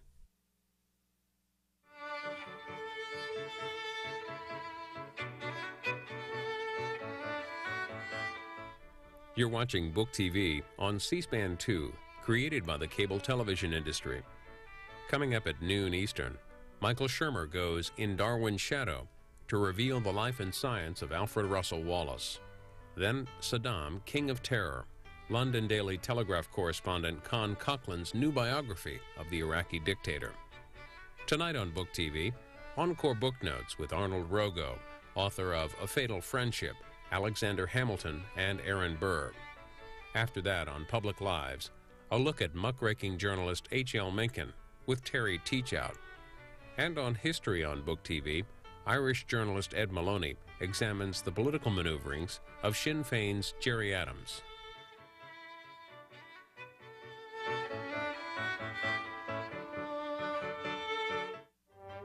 Tonight on Book TV, David Frum, columnist and former speechwriter to President Bush, discusses his new book, The Right Man, The Surprise Presidency of George W. Bush. David Frum on The Right Man, tonight at 9 Eastern and tomorrow at 6 p.m. Eastern. Tune in to A Good Book on Book TV on C-SPAN 2. Alfred Russel Wallace was co-discoverer of natural selection with Charles Darwin.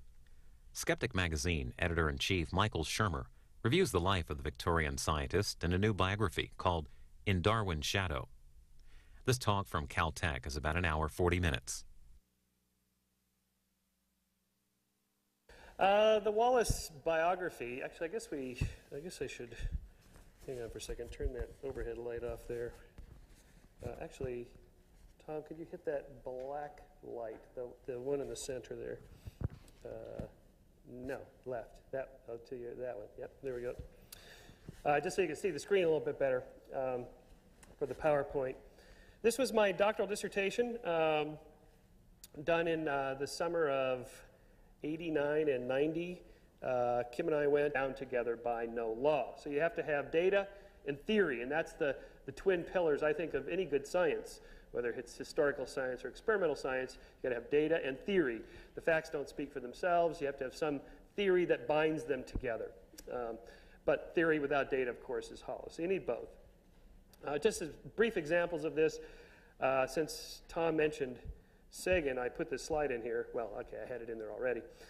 This was from when we did a C-SPAN show with the two Sagan biographers, and after that I compiled a list of sort of a pile of data to answer the question, was Sagan merely a popularizer who never really did good science, and therefore he earned the just jealousy and criticisms of his colleagues, or did he actually do good science and he did good popular science? So I actually took his 264-page single-space typed curriculum vitae and tracked by time the number of his, well, that's kind of hard to read, isn't it? But anyway, the black line here is scientific articles. The lighter line is popular articles. Yeah, thanks. That's the airing of Cosmos. So there's a dip in his scientific productivity while they're producing Cosmos, but after that, it went back up. And he averaged almost a peer-reviewed article per month for his entire career. And that's pretty damn productive. And even after he became really famous and was cranking out the articles and interviews and TV shows and things like that, he was still productive. So the so-called Sagan effect is a chimera. It doesn't exist, at least for Sagan. And that's the kind of thing, that's the kind of question you can answer using quantitative data in biography. I did this with Steve Gould. I have an article that just came out this month in a Social Studies of Science journal on the works of Stephen Jay Gould. Some of you saw me give this lecture at the Festschrift, in which I basically took, I took all 300 of Gould's essays and did a quantitative analysis showing what the popularity was, what the subject was most popular that he wrote about. So evolutionary theory, obviously, since he's an evolutionary theorist, with history of science and science studies second. But when you break them down by primary, secondary, and tertiary, you discover that, in fact, most of what he wrote about primarily was history of science to bolster evolutionary theory, which is where I got Darwin's dictum in the first place, because I realized, oh, well, that's what Gould's doing. He's using history to bolster his own theoretical preferences in evolutionary theory today. So I said, okay, well, if he can do that, then I can do that, in analyzing him too. Anyway, that's the kind of thing you can do by doing quantitative history, quantitative biography, just to try to answer some questions. I did that for Wallace. So you can look at Wallace's 747 papers classified by subject. Yeah, he published 747 different peer-reviewed papers. Well, it helps to live 91 years. So, of course, Ernst Mayr has got him beat. Ernst is still at Harvard at 97 years old. And last time I asked Ernst, I just called him on the phone and said, Ernst, how many publications do you have? And he says, 704 as of today. You know, he knew it right off the top of his head. These guys like to keep track of that sort of thing. It's a guy thing, you know, competitive. How many can you have? How long can your list be? Anyway, so 27% evolutionary theory, 25% social commentary, 29% biography and natural history, and then just assorted other things. So you can roughly divide what he did between hard data, just out there in nature, collecting beetles and specimens and just writing descriptive papers, and another quarter, or almost a third, another little more than a quarter of the theory to describe the data, and then his own other pet projects that were social commentary and political things that he was involved in, which we'll talk about in a minute. It's just incredible the life he had. He spent 4 years in Brazil, in the Amazon, and 8 years in the Malay Archipelago. Just on the Malay Archipelago expedition, he logged 20,000 miles, collected 125,660 specimens, including, and then you see the list there, 310 mammals, 100 reptiles, 8,050 birds, 7,500 shells, 13,100 butterflies, 83,200 beetles, 13,400 insects. This is just, it's just sort of overwhelming to imagine doing that today. You know, it's like if you find a new species today, it's a big thing. He was doing this on a daily basis, shipping them back. I just looked at those 747, broke them down into 68% scientific, 32% social commentary. So roughly 2/3, 1/3 hard science versus political, social projects he was in. Of the 508 hardcore scientific papers, I just call your attention to this one, 191 in the journal Nature. Nature is one of the two most prestigious scientific journals. You know, if you have one paper in there or a dozen papers, that's huge. He has 191 published. So very productive scientist. And the rest of these are all respected peer-reviewed journals.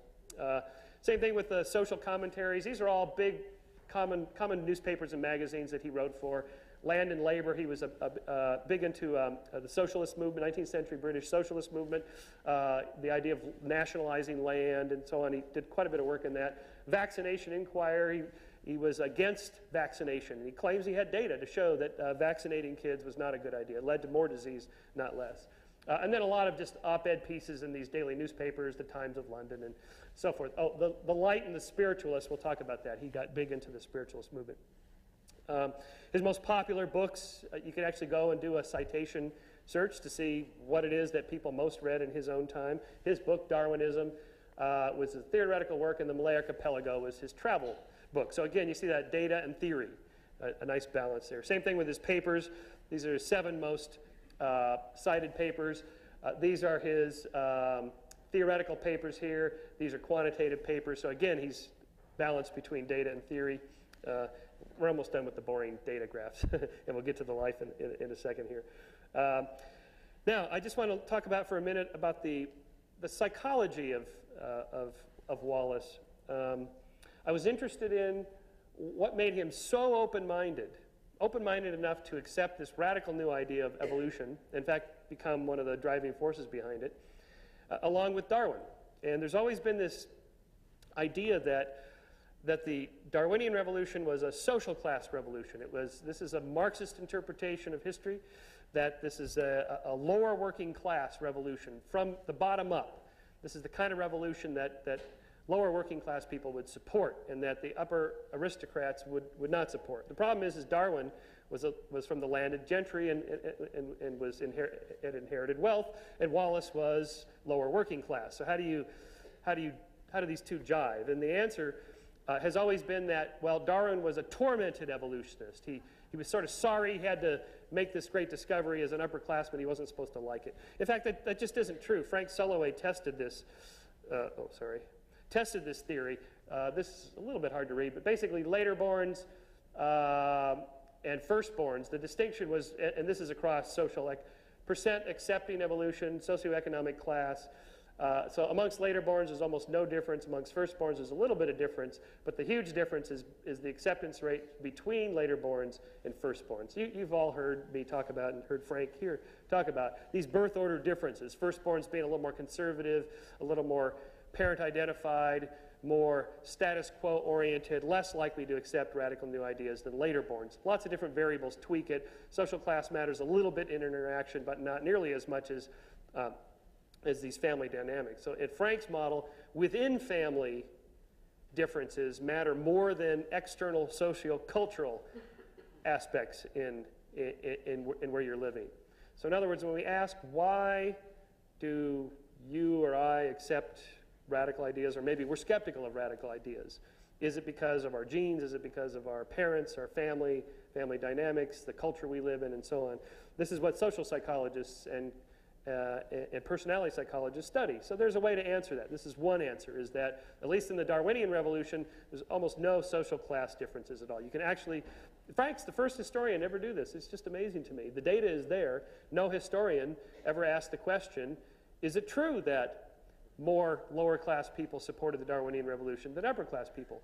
They said that they did, and they provided quotes that made it look like they did, but they never actually tested it. Frank tested it and found there was virtually no difference. In Frank's model of the Big Five, so here I actually took a look at Wallace's personality. I asked, what kind of a man was Wallace? Well, we can ask that, what kind of a person is anybody? And the popular theory today is the 5-factor model of personality, the Big Five: conscientiousness, agreeableness, openness to experience, extroversion, and this sort of weird one, neuroticism, how neurotic somebody is. Don't worry about that one. So you can actually take this test. You can go online and take this test. If you type in the Big Five in a Google search, you'll find the test. You can take it online, and you can compare your own personality to millions of other people that have taken this test online. It's kind of fun.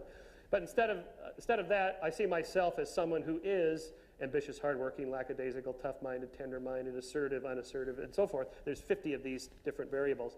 I did it with Wallace. I just said, I see Alfred Russel Wallace as someone who was, and then I sent that questionnaire to a bunch of historians and biographers who know about Wallace, and had them take the test for me, as if they were Wallace. And then Frank and I ran correlations between each of the 50 parameters on all the dozen historians who took the test for us. And we got, all of them wrote me and said, this is the stupidest thing I've ever done. this will tell us nothing about Wallace because we have to get into the individual characteristics of the man's life. That's the only thing that counts, and so on. And yet the iterator reliability was like 0.89. They were very consistent right across every single scale. So it does tell us something about a person. You can get a feel for what somebody's like and say something about them, even if they're dead. We did this with Sagan and with Gould as well. So the key ones I want to look at are conscientiousness, agreeableness, and openness to experience. So forget neuroticism and this extroversion thing for the moment. So with Sagan and Gould, in fact, it was interesting that both of them are firstborn and fairly conservative in some respects, but politically liberal and exceptionally open-minded. And it was that balance between being high conscientiousness, which firstborns are, they were both firstborn, and high openness to experience, which typically laterborns are, unless it gets tweaked by other variables, like in Frank's model, if you're a member of an oppressed minority, like both Sagan and Gould were raised in Jewish families in America at a time when there was anti-Semitism, well, then maybe that makes them more supportive of liberal